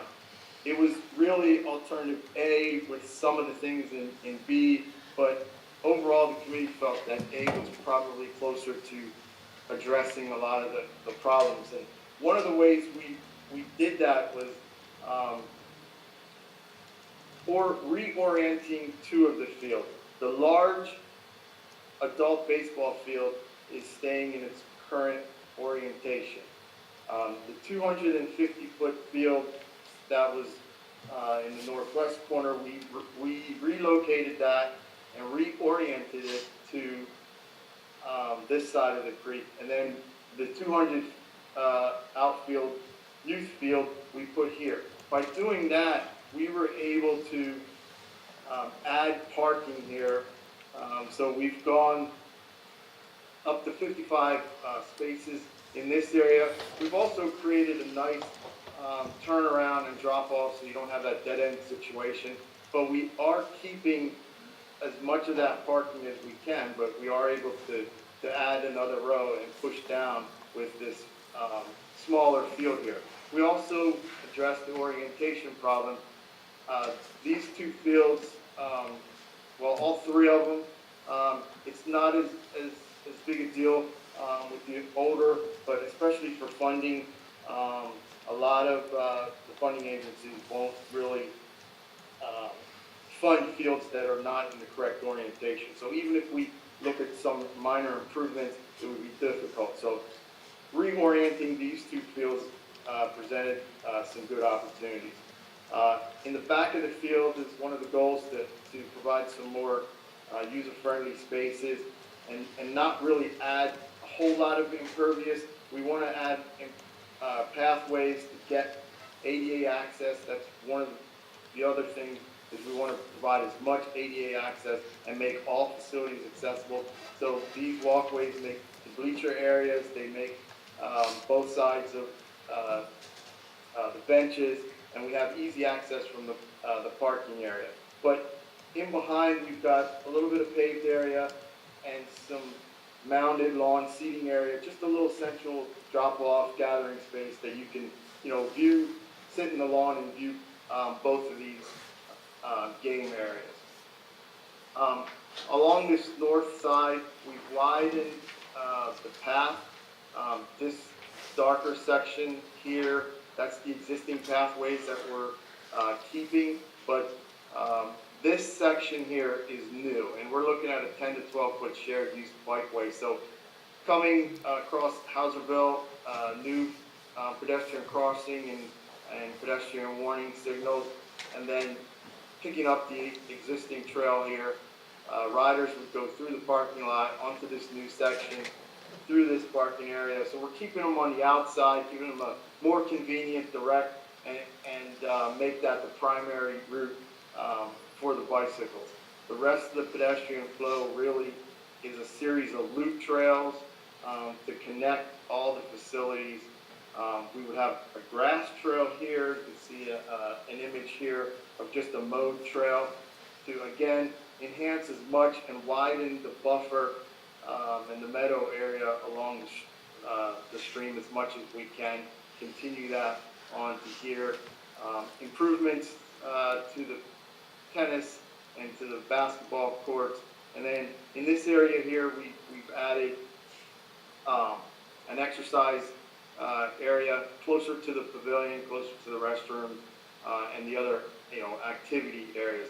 I'll talk a little bit about the playground improvements, but a majority of the walkways in that area would stay, the parking areas would stay. And then we added another bridge here. That bridge allows you to see up and down the stream, similar to the views that you have here, but really it links the two active areas. We formalized this parking area. Your ordinances call for all parking areas to be paved. This one is gravel now, so we're formalizing those, adding more parking since it's defined, and then utilizing this walkway to provide good access to both areas and linking those areas. The existing trail that goes this way along the creek on the south side would remain. And then there are just a ton of access points across the stream. We want to enhance those buffers and really direct people to key areas. This area here is very key. You get a great view of the bridge and then a great view down. So we're looking at spots along where they're rest stops, they're viewing areas, really multifunctional areas. It could be something as simple as a pavilion, raised picnic platform. It could be some benches. It could be as simple as just some rock seating that you've seen in other places in the State College area. So the first area is right here, which already gets used to launch. So we want to define those areas, as I said, but really direct people to those 4 key areas. This area here, we want to add a small little ADA fishing pier that would overlook or just be on the reach of the bank. As we go along here, I talked about this space. And then the designated float area would be right here. We all know how important it is to make sure people are aware and that we're not going across on private property. So we want to designate that and make it clear that that would be the designated takeout area for the tuber. On this side, we're simply connecting the neighborhood trail from both these cul-de-sacs. This would be a paved area that would link into the circulation system. And then this area here would be a similar grass or mowed trail. So we've got mowed trail here, everything else is really paved. As far as signage, we want to make sure the signage is clear and at key locations and we could see them. So we're looking at taller signage. This is just a concept of what it could be, but directing people into the 3 key parking areas. And then stormwater management is really going to be a challenge here. The park is really, there's a lot of facilities here, not a lot of room. And, we're probably probably 90% in the floodplain, but we still have to address water quality and volume storages. So one of the things we're looking at, and it may be an opportunity to see, could there be a partnership with the use of this basin to have some above ground storage that we could address water quality and volume with. And then, you know, one thing that came out with the kids is, you know, we gauged their interest in natural play areas and some different things, and it was pretty clear they wanted something a little more challenging, but they wanted some natural elements, and they wanted, the thing that came up over and over with the different groups was being able to look over, and they recognized that there were some good internal views here and things. So we tried to incorporate something, similar concepts like this that would kind of resemble what they were asking for, as well as address the beach area. So one of the really nice things about this area is the existing trees and the shade that's here. That's one of the things that people love about this park. So we want to be very delicate in this area and try and use as many of the existing trees and preserve them and build the playground really into the area. So we would have these natural key areas here. This would be a raised board overlook similar to that. Have some ground play structures, some different type playground elements that maybe you don't see in some of the other parks. But really the spine of this is to try and use the existing walkway, but create this main corridor that links the restroom with everything. You have a clear visual shot here for parents that they can see the restroom, see across, and they can see this way to the main activity area, because the beach area here is really the focus. And we looked at a lot of different scenarios, but the best scenario is to kind of step down some rocks here and allow people to get down in, but also have some seating and viewing areas and really highlight that area, but use the rocks to really bolster and protect and have more of a harder surface, so we're not having that situation that we have there with the earth now. The other thing that we looked at, because flooding was something that came up over and over, and it's not something that we can really solve, because like I said, 90% of the site is in the floodplain, and it floods back pretty good on the larger storm. But this area being primarily the high use area and the area that does see a lot of the flooding, what we could do on this area, and we decided to show this overlay concept as an overlay, and in addition, something that we've done any time, is to reconnect the floodplain and basically cut this area out and create a wetland meadow so that the flooding could back up in this area. It's not going to solve the problem, but it's going to alleviate this area so this area doesn't flood as much, and this area will dry out a lot quicker. It would be, we would use that cut to create a backdrop here, some raised mounds. This would be a raised boardwalk that would go through that area, very similar to some of the at Millbrook Marsh and areas like that, where you have a raised boardwalk, the wetland area. You can see what a sculpted landscape would look like, interpretive signage, grass trails, those types of things. So that is, I think, a quick overview. I know it's been a long meeting for you guys here, but we're open to take any questions, and I know I was going really fast there, but hopefully I hit everything. The last thing is our schedule. Our next meeting will be to develop cost estimates and a phasing plan and forward that to the committee for review and comment. And then hopefully by April, where we can schedule and have a public meeting where we can get more reactions from the public and address those comments in finalizing the plan.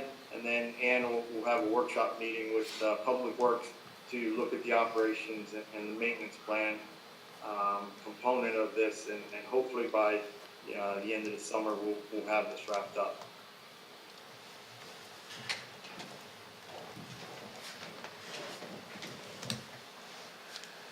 Questions, comments? Okay. Amy, anything you'd like to add at this point? No, not at this Okay, point. great. Adam?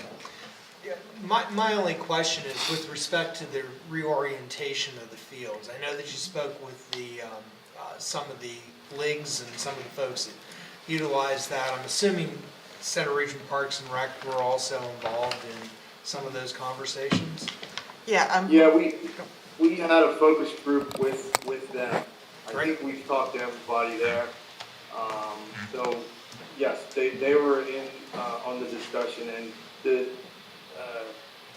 both State College Little League and, the COG, commented on the safety factor associated with the existing orientations. Thank you.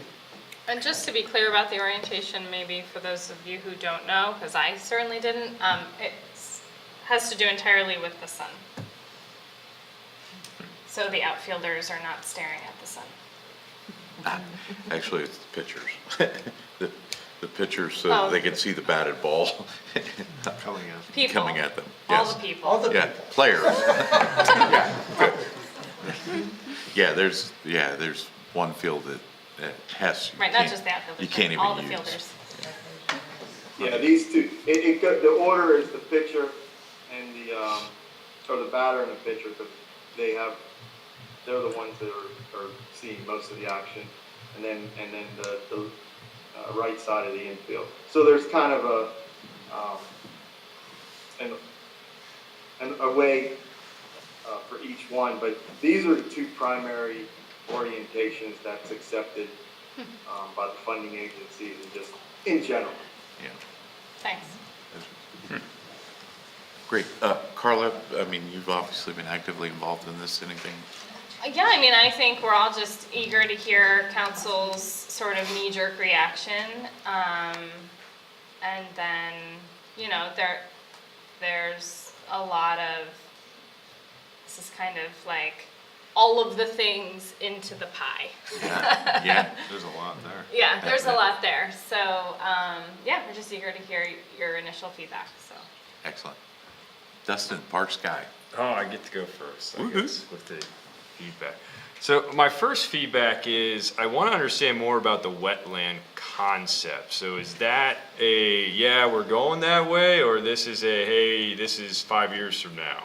Because I really like that, personally. If only 5 years. Well, and I say why I like that is because we kind of touched on it, right? So we're creating some more impervious space here, right? We're paving more, we're creating a paved parking lot where there previously wasn't one before. And so, and then you touched on also the stormwater management in conjunction with that parking lot and the basins. So, you know, what's keeping us from shoving more water into Spring Creek that's stormwater here? With this plan, you know, I mean, that's really, I mean, I love the plan, but I have an environmental concern from that perspective in creating, you know, some issues here. I'm with going more to jump in impervious real quick, surface. only on the sign that, you know, this is a master plan and it's a document to work from. Obviously, we're not anywhere near ready to go to construction or even, to, you know, to design or to construction yet. The master plan, getting this approved, helps us leverage additional funding in the future, and it also helps for us to then prioritize what we'd like to see in you know, phases, and then get it funded, you know, in the CIP or through grants or something. So again, what's keeping it out? Nothing. If we want to keep it in, we certainly keep it in. When it actually gets built is all about the phasing, the timing, and the funding. Dawn, we have a gravel parking lot there now. We do. Okay, and what's always been Right. referred to as Phase 2. Can you talk just quickly about the differences between a long-time existing gravel lot and a paved parking lot? Not much at all. Gravel that's old and well compacted does not drain very well at all. It is slightly less than a paved parking lot. Okay. But the impact should not be really that significant. So then to follow up a little bit on Dustin's comment, my question is, aside from this paving of the existing gravel lot, we're talking about the addition of some of the joint use paths, the combination paths, and some of the interior paths would be paved as well? Right. Yeah, and I think we're expanding that other lot. Yeah, here, the other too. Oh, that's right, and the other Up lot's near being Carla, expanded. yeah. Yes, I forgot about that. That to me is a huge question mark. There are front properties on the other side of that I may not want to overlook a parking, there's a lot that's still to go up there. My quick comment I really do like the turnaround. But Yes. but that's the piece that we're all like, ooh, but it's so Yeah. nice. The turnaround is really. And needed, Yeah, from a safety yeah. standpoint. Yeah, exactly. You could always look at pervious pavement too. I mean, it's more expensive. Sure. Pervious versus impervious, yeah. Correct. I personally really like that concept, and I'd love to see us start moving that way, and why not start in a park area that's close to a creek too, right? Does it work that well though? I don't know much about it. I think there are pluses and minuses. Some of the minuses being pervious concrete, what you're doing is you're not filtering out the runoff, essentially, that grass and plants do. It's going right in the Yeah, soil. yeah. So, to everything, it's seasons. Yes. Turn. Oh, and then my final question, I wanted to bring it up for discussion, but my final question was, so the ending date with, how I was looking at the grant, is to have our plan finalized, right? Yep, Okay. that's all, yep. When council takes the action to approve the master plan, that is the end date that we have to hit, and it has to be before the end of the year. Okay. Good. Yep, thank you. Paul? Yeah, actually, first of all, thank you all for all the work that has gone into this. I know how much it's been. I have a couple of really quick questions. One is, can you talk a little bit more about separating the bike and the pedestrian traffic, particularly from the parking lot to the hub area and then around the courts? Right now, it's shared use. There's bikes and there's pedestrians. Would that be signage? Would it be a difference in surface area? I'm just kind of wondering, from that turnaround area over toward the other parking lot. Is that the bike route, as I understand it, across the top? Yes, I mean, it would be where we would want to direct people and we could sign it. It certainly wouldn't be bike only. People could utilize that, but we would sign it that would be the preferred bike area, whether that's with signs or pavement markings or a combination of both. I think the fact that it's gonna be 10 foot wide, we would obviously, once you get to the design stage, you would have bollards and or gates with an opening just for the bike, but at those ends, those determinations can be made at the construction document phase. But initially, I think just the sheer width of it compared to a 6 foot, we gotta be careful here because this is a really nice park with nice trails, and we don't want 8 foot and 10 foot everywhere to make them seem like road.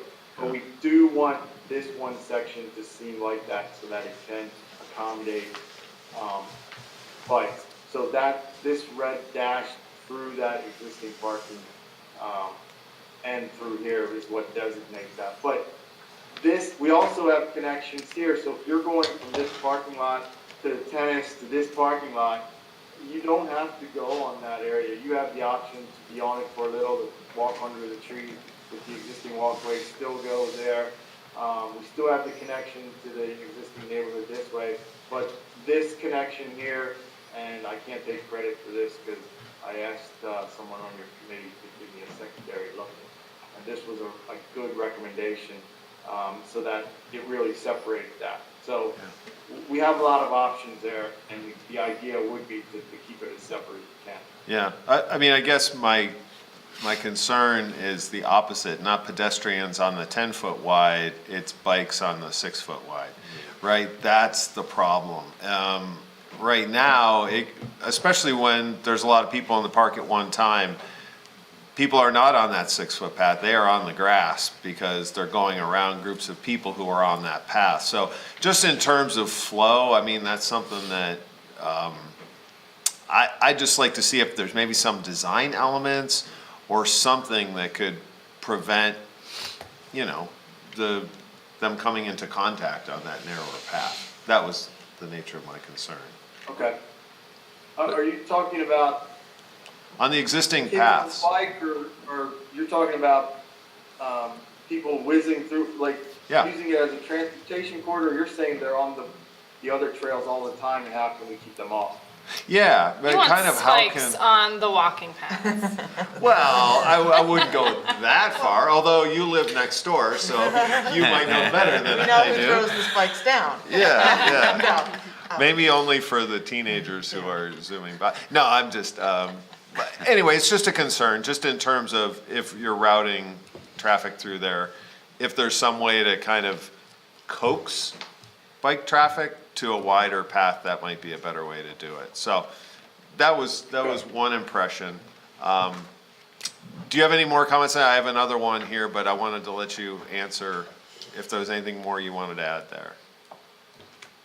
I don't think so. I mean, short of maybe, and if there's something on a policy related, but I think it's really gonna be the signage and Okay. policing it, is gonna be the key. I agree. Yeah, and I would note that, being a biker myself, when you realize that if you're trying to get around an area, you don't want to be impacting with kids, and you learn quickly that going around gets you away faster. Yeah. If you want to go to the park, then by means, yeah, you're probably going to get on the 6-foot path, but you're not going to be transferring through. Yeah. So I think it might work itself out, but I think signage and a little bit of design elements will certainly help. That's what my question was, some combination of the two Yeah. would be desirable. Don't they have like those gates that you kind of have to walk through, right? You know what I'm saying? Like, it's easy to walk around, but Right, as a but not so bike, much it's easy to very- bike around, yeah. right? Yeah. Yeah. Yeah, it might dissuade some people. Well, Anyway, that was. Just as somebody who uses the park frequently, we're not trying to dissuade, no spikes, no gates. We're not trying to dissuade bikes entirely because a lot of kids bring their bikes and use those paths with their wheels. But like Amy said, yeah, so we're displacing some of that through traffic, those fast bikers with that outer ring, which really was a great idea. Yeah. So, moving on to, I had another question too, which was the tennis courts now. Did I hear you mention like pickleball use and those kind of things? The only reason I bring that up is this has been a very significant issue. They have a strong answer to that. We're going to let the consultants talk about that because Well- it was really talked about a lot. I would love to hear it Anne because. is well practiced. Yes, go, take it, Ann. This is pickleball is the skateboard thing issue of the 60s. It's gonna be talked about for the next 20 years. But. Well, really, you're welcome for bringing it up then. Glad I brought it up. Sports, and there's a need for it. This is just not the right place for it. There's not a lot of room here. I would say 10 years ago when I put my first pickleball court in and we did it as an overlay, it worked. And now even the overlay, everybody wanted, the tennis people wanted separate, the pickleball wanted separate. There's no commingling as much anymore. I talked to our friends over at Patton, we've done some work for them before. Talked to Center Region. There's 14 courts right now that are in the area, so there are other places. But the main thing is that it should be, it's recommended to be at least 300 feet from, and that's the minimum, from any housing, just because of the noise factor, for no other reason but mainly that. And if you look at the park, this is an adult baseball field, so it's roughly 325 feet from the home plate to the outfield. So you can see we've got homes along all of the northern side, 350 feet. That there's nowhere here to even site it. The only place it could really go is in this open space, and 300 feet from these homes is right here. So I lose my wetland. not a lot of room for it in this site, so it's not a site that we would recommend it. There's already a lot going on here, so if there's a need, more need than the 14 that are going in now, we recommend it go somewhere else, maybe another one of your parks. Here. Yeah, that's funny, that noise complaint had come up before, right, in one of our other parks, yeah. Well, that's why I asked, because there are adjacent homes, and I just wanted to make sure that we were clear. The only other place that occurred to me when I was looking with that is in that lower ball field area. There is open space, yeah, down in there. If there was some need or desire to put in a pickleball court, there may be able to be one or two that could be squeezed in that area there. You are far, I don't know if you're 300 feet away from those homes, but you're pretty close to it. There, it just seemed like that might be a potential area to think about putting one in if they are popular. It would be tight, but it's something that you could look at. And that's, your primary wellhead area as well, so. Yeah, I mean, They are impervious, yeah, I wanted to ask the question about what those were, so. And then the final question I have is about the new bridge that you're looking at putting across there. There was no sort of schematic for that? I mean, is that something where the footers would be outside the current stream or in the stream? Is that an elevated platform? Is it relatively low, like the covered bridge? I'm just curious what your thought process was on that, if you've even gotten that far. No, we haven't gotten that far, and I don't know that the master plan will get into that much detail. I mean, we may make some general recommendations. I think the fact that you got this nice historic looking structure, and then you've got this structure, which is, with the steel cable rails and everything else. It could be something that's different and give you 3 different looks as you go across there. Or if it does become a student project, maybe it's bookending these. So there's a lot of options and things to figure out. I think it would be good that it would be ADA so that you have ADA on either end.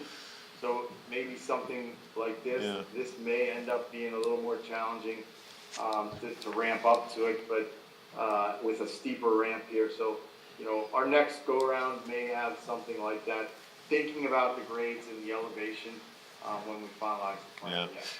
And one of the reasons I bring that up is because the erosion and the hydrological considerations around the footings of bridges, that's one of the primary reasons that bridges fail in the first place, but it also changes the stream dynamics and to the point of protecting Spring Creek as a resource. I just wanted to make sure that ultimately would be taken into consideration in whatever we do there. Definitely see the way from a flow perspective it works for people. Not sure it works with a flow perspective for fish and for water. So, but no, I mean, I love the concept. It's very thoughtful and clearly a lot of work went into this. So thank you all very much. That was all I had, Mr. Chair. Thank you. Excellent. Now, I think all my peers have touched on the various things. As a longtime resident, I remember what this started as. And I like that it's not like a total redo. It's little tweaks here and there to make it that much more functional and everything. So I really like that. The one note I had on the Hauserville Road side was to make sure that we have in the back of our minds, our proposed sidewalk that we're in there, that we're accommodating that into our thinking on that. But I'm not sure I understand. Are you saying there's proposed sidewalks? Yeah, coming from College Avenue towards the park. One of our pedestrian master plan goals is to connect the village to the park. Which actually brings up a good point. Andrew, could you help me see where that path on the passive side ends up? One of the previous pictures, you had it wrapping into the community, but I couldn't figure out, yeah. Yeah, Aberdeen Lane. Oh, is that Aberdeen? Yeah, it's Aberdeen, yep. Where you at? That, bottom right. Yeah, that's a good connection. Yeah, it actually exists as it is now. There is an easement through there for that development. It's not formalized in any way, but there is actually an easement from the subdivision plan to connect. Well, it's a water easement. Well, there's a water easement too, but there's also pedestrian easement. Well, no, it goes past, so Aberdeen cul-de-sac's there, but then there's the, Well, yeah, there's another cul-de-sac up above, and I gotta think what the name. that's what I'm wondering what that one is. No, Yeah, up. that's at the Keep end of going, Aberdeen. keep going. Hold on. That is Aberdeen.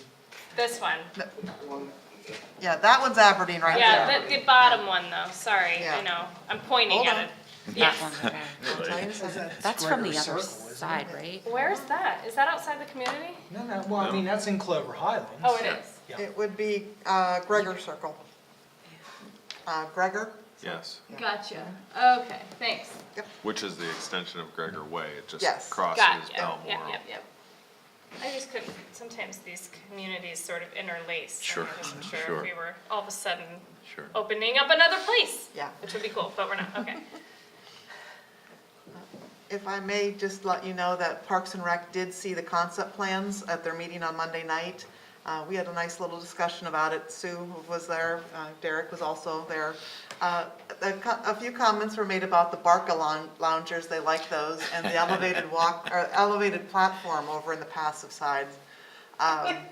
Just kind of, they wondered if those were actually what they were proposing, and I said, well, it was really concept at this, but it could be really what we want it to be. So, but they did like those. Derek, did you have any other input that you'd like to give? Being a part of it? I mean, yeah, thanks for asking. I think Derek, if you would, please. Sure. Thank you. You may have to explain the Barca Lounger Oh, thing. Oh, yeah, good. third bubble down from the. Right Yeah, below no, I the can't. Right next to sign, Andrew. Right. right below the sign. Right below the sign, yes. Oh, I can't even. They kind of tap into the, So I can't see it anyway. Okay. Yeah, it's like a wooden craftmatic bed. Yeah.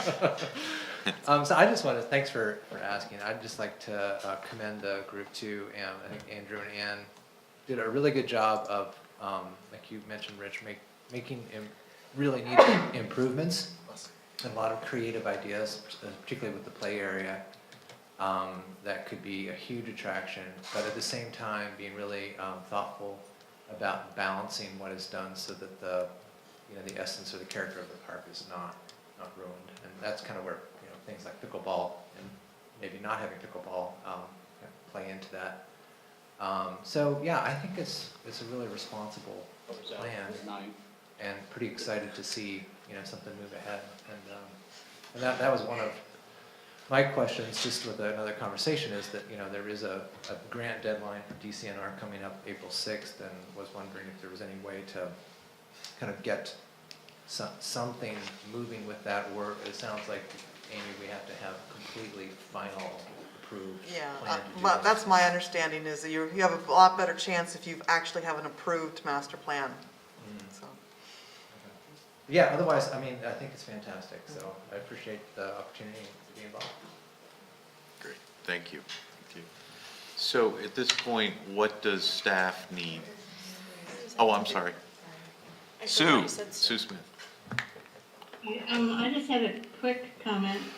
I echoed Dustin's concern about paved parking lots, and there are lots of different kinds of pervious parking lots, and it just seems like adding that much more, certainly not concrete, but something that the grass can be mowed over it, it works really well, I think.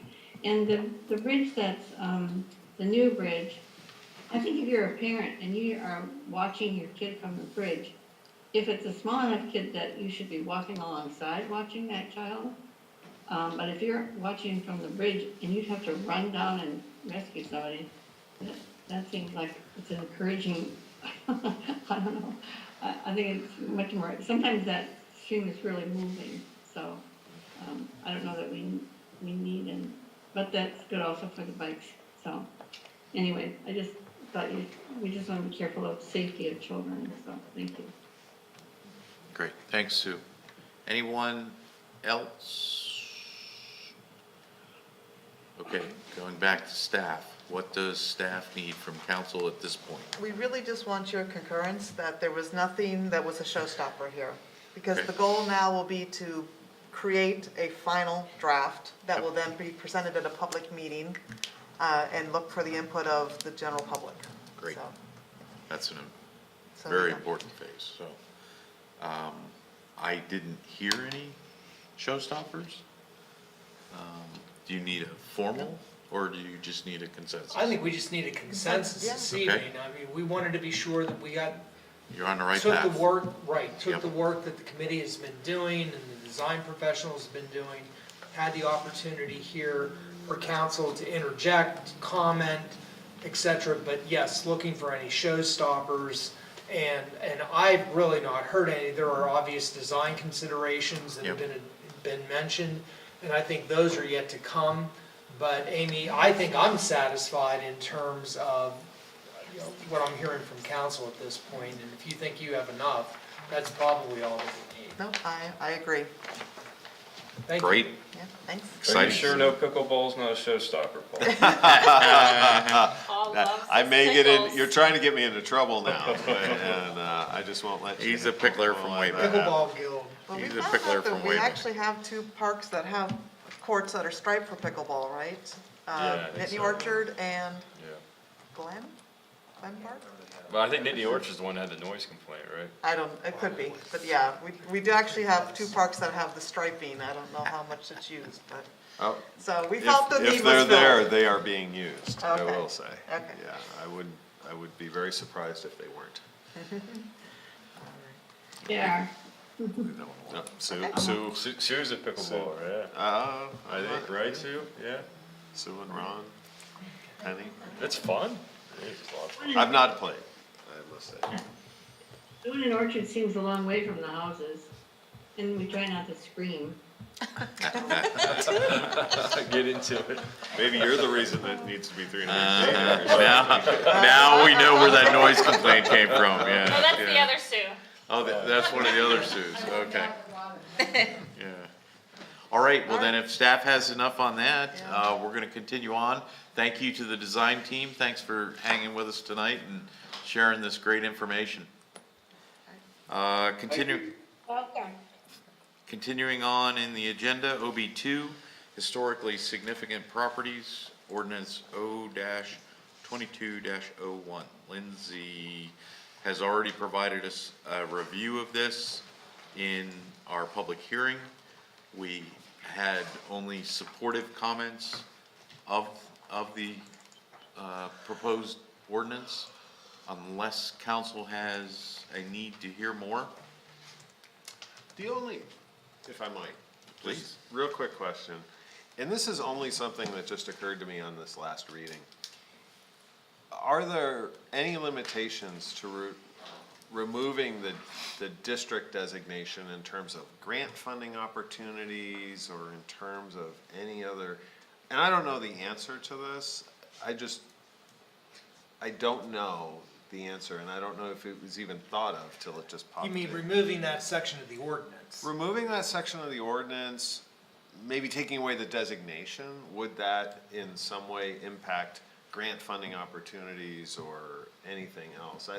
I don't know that that's a showstopper, but it just occurred to me that I don't even know that that was thought of. So we're really not taking a designation away. We're not taking any designations away from a registered boundary. We're just expanding, we're just adding, you know, if you want to remodel your home, you can, if it's historic, if it meets the criteria, but you need to come through for a conditional Okay, use. that's a So- great clarification for me. I just wanted to make sure we weren't doing that, because it could have unintended consequences. Sure. Particularly Yeah. when you get to, federal grants or state grants or whatever, so. Yeah, That's helpful for me. Yep, okay. Thank you. That was. I had a quick question, and it was only in regards to your presentation. It said something along the lines of flexibility for the setbacks as long as it didn't go past the minimum setback. Can you explain that more? Yeah, so if, like the case that we had initially Yeah. with the porch, she can't, a resident couldn't expand into the setback because they were in an R1 zoning district. If they were across the street in the village zoning district, she would have been able to put her Got porch it. there. So they couldn't go minimum of the village zoning district. They can go to the minimum of the zoning Sorry, district. right, they can't Yes. go past the minimum of the village zoning district, but, okay, that was the piece that I was like, well, then does that not solve their problem? Like, does that solve their problem? Oh, but she's in the R1 because she's not in the village. Yeah, Right. yes, That makes sense. exactly. That answers my question, thank you. Okay, any other? If not, staff has provided a recommended motion that we could adopt this ordinance. Mr. Chair, I move to approve ordinance number O-22-01 to amend the College Township Code by 1, referencing Chapter 177 in Chapter 87, referencing Chapter 87, 180, and 200 in Chapter 177, referencing Chapter 87 in Chapter 180. Second, defining terms related to historically significant properties/structures and a reference publication. 3, repealing Section 200-40, historic properties, and replacing with Article 14, historic properties to Chapter 87, conditional uses, and 4, include a map of historically significant properties and structures. That motion explains why it took so long to work through the process. Oh, it was a mess. So, Good to see it coming this far, so thank you. yes, yeah, you needed a master plan just for the ordinance. I read it and I thought, am I gonna take this on? So I have a motion, I have a second. Any further discussion before council takes action? Seeing or hearing none, I'll call the question. All those in favor, please say aye. Aye. All those opposed, same sign. Motion carries. Thank you all very much. Thank you all. Well done, Lindsay, well done. Continuing on, NB1, Pike Street Project Bid Award, Mr. Franzen. Well, last Friday was the culmination of 11 years of work. Oh, you beat me. It literally was 2011, this project got started. We opened the bids, and as you see, we had 4 bidders, which shocked me because the way the current market is, I was a little nervous whether we'd have any bidders. It's a fairly good range there. Low bidder, Bowman Excavating, Paving and Concrete at $1,517,159.85. There was a slight error in their bid. But I then give you a table, a breakdown. Back in 2016, we submitted a grant application, the multimodal grant application, and it wasn't actually awarded until late 2018, and then COVID delayed them being able to sign the plan until late 2020.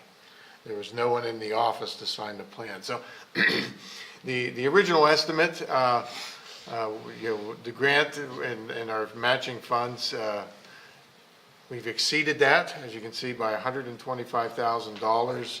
But given the fact that this has taken 6 years from the time the grant was applied, that's actually only a 4.7% inflation rate over what we estimated. So I think that's actually pretty good, especially given the events of the last 2 months. And actually maybe even, I could say the last 8 months. But anyhow, I am recommending that we award the bid to Bowman. I checked the references. They actually did the paving and concrete at Grant Street for us last year, which is a much smaller project, obviously, but they did a really nice job. They've done several jobs for OPP up at campus, and both the project managers had nothing but good things to say about them.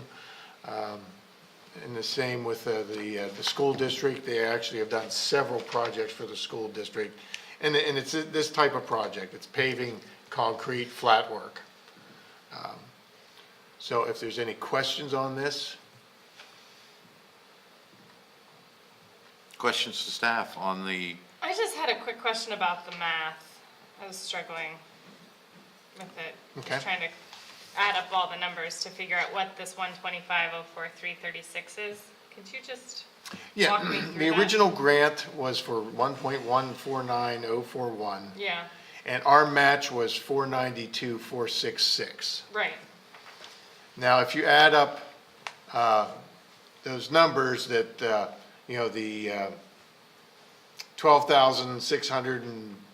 $12,065 for the actual cost on the environmental, $113,784 for the actual cost on the utility relocation. The construction, once you subtract out the $1,149,041 from their bid, you get the $368,118. So you add those three up, and yet there's also construction inspection, which originally had been estimated at 100, but now is come in estimated at 123. So all those numbers together add up to the 617. So you subtract that, the 492 from that, that would become, our share now would be 617 instead of 492. So that's where the 125,000 comes from. Okay, thank you. That's, Right. that's all. It I got was hard There's to get this put together, and Jen will give me a dirty look right now because I had to go back 3 or 4 times to correct errors. No, it's perfect. I just Yeah. needed to see Yeah. the 492, 6, you even lined it up. I should have known. It's just, that's the piece I was missing. I would be happy to make a motion. May I ask a really quick Please, question? please. While this is above the original estimates of the grant application, it is within our current budget allocations and everything Yeah, else. we- I just wanted to be sure that anybody watching didn't come away with the impression that we're spending an extra 125 that we didn't anticipate. No, a week we ago. we actually have contemplated that, and in fact, with the borrowing, the additional construction funds that we borrowed, we prepared for this particular contingency in the event that we needed a little, we already had in place and currently exists the original. 492,000. Thank you very much, $492,000. But with the recent refinancing, if you will, and the additional borrowing that we did 2 weeks ago, we actually prepared for this contingency. And this was expected, it actually probably is a little bit less than we might have anticipated, given a higher bid. That number could be a lot higher, and we would have been able to absorb that as well, correct? Not the 2 million, maybe. Not the 2 million, no. No, the next No, but bid. I just wanted to even- make sure that yeah, somebody no, even watching the next bid up understood was that. in our range. Yeah, the very first bid that was open was the 2 million bid, though. Oh, wow. Yeah, and I got And some everybody looks got a from little that. bit. Yeah, everybody had a little bit of a lump in their throat. Okay. Is this the low one? Yeah, he was sitting right there and I was over there and I thought, okay. Thank you for that. 6 years just turned into 10. Great. That was it for me. Thank you. Excellent, excellent. I have no questions. Dustin, anything for you? Okay. Carla, fire away. All right, I gratefully move to award the Pike Street Traffic Calming and Accessibility Project to Bowman Excavating, Paving, Concrete in the amount of $1,517,159.85. We have a motion. I second. Dustin seconds. Any further discussion? Anybody wish to comment before council takes action on this? Seeing nor hearing none, call the question. All those in favor, please say aye. Aye. All those opposed, same sign. Motion carries. That you're gonna ask for either Sue Smith. Either Sue Smith, no. Staff informatives, is there anything that staff wishes to inform us upon? If I may. Please.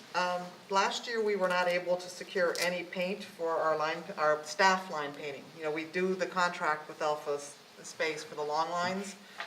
We're actually still having difficulty this year in securing any, so it might end up being a second year in a row that we're not able to refresh our lines. We're trying desperately to find vendors who can give it, but apparently the fire that happened in Texas, Yeah. and well as, Still supply impacting chain, it, wow. we're not. Wow. So I just wanted to give you, if people start asking why are we not, painting, no, we're not there yet because the weather isn't good, but at this point, we're not gonna be able to, so keep trying. So if anybody has a bunch of traffic marking paint in their garage. Now's the time. Reduce, reuse. Any other informative staff would like to draw to our attention? Does council or staff have any other matters that they wish to discuss yet this evening?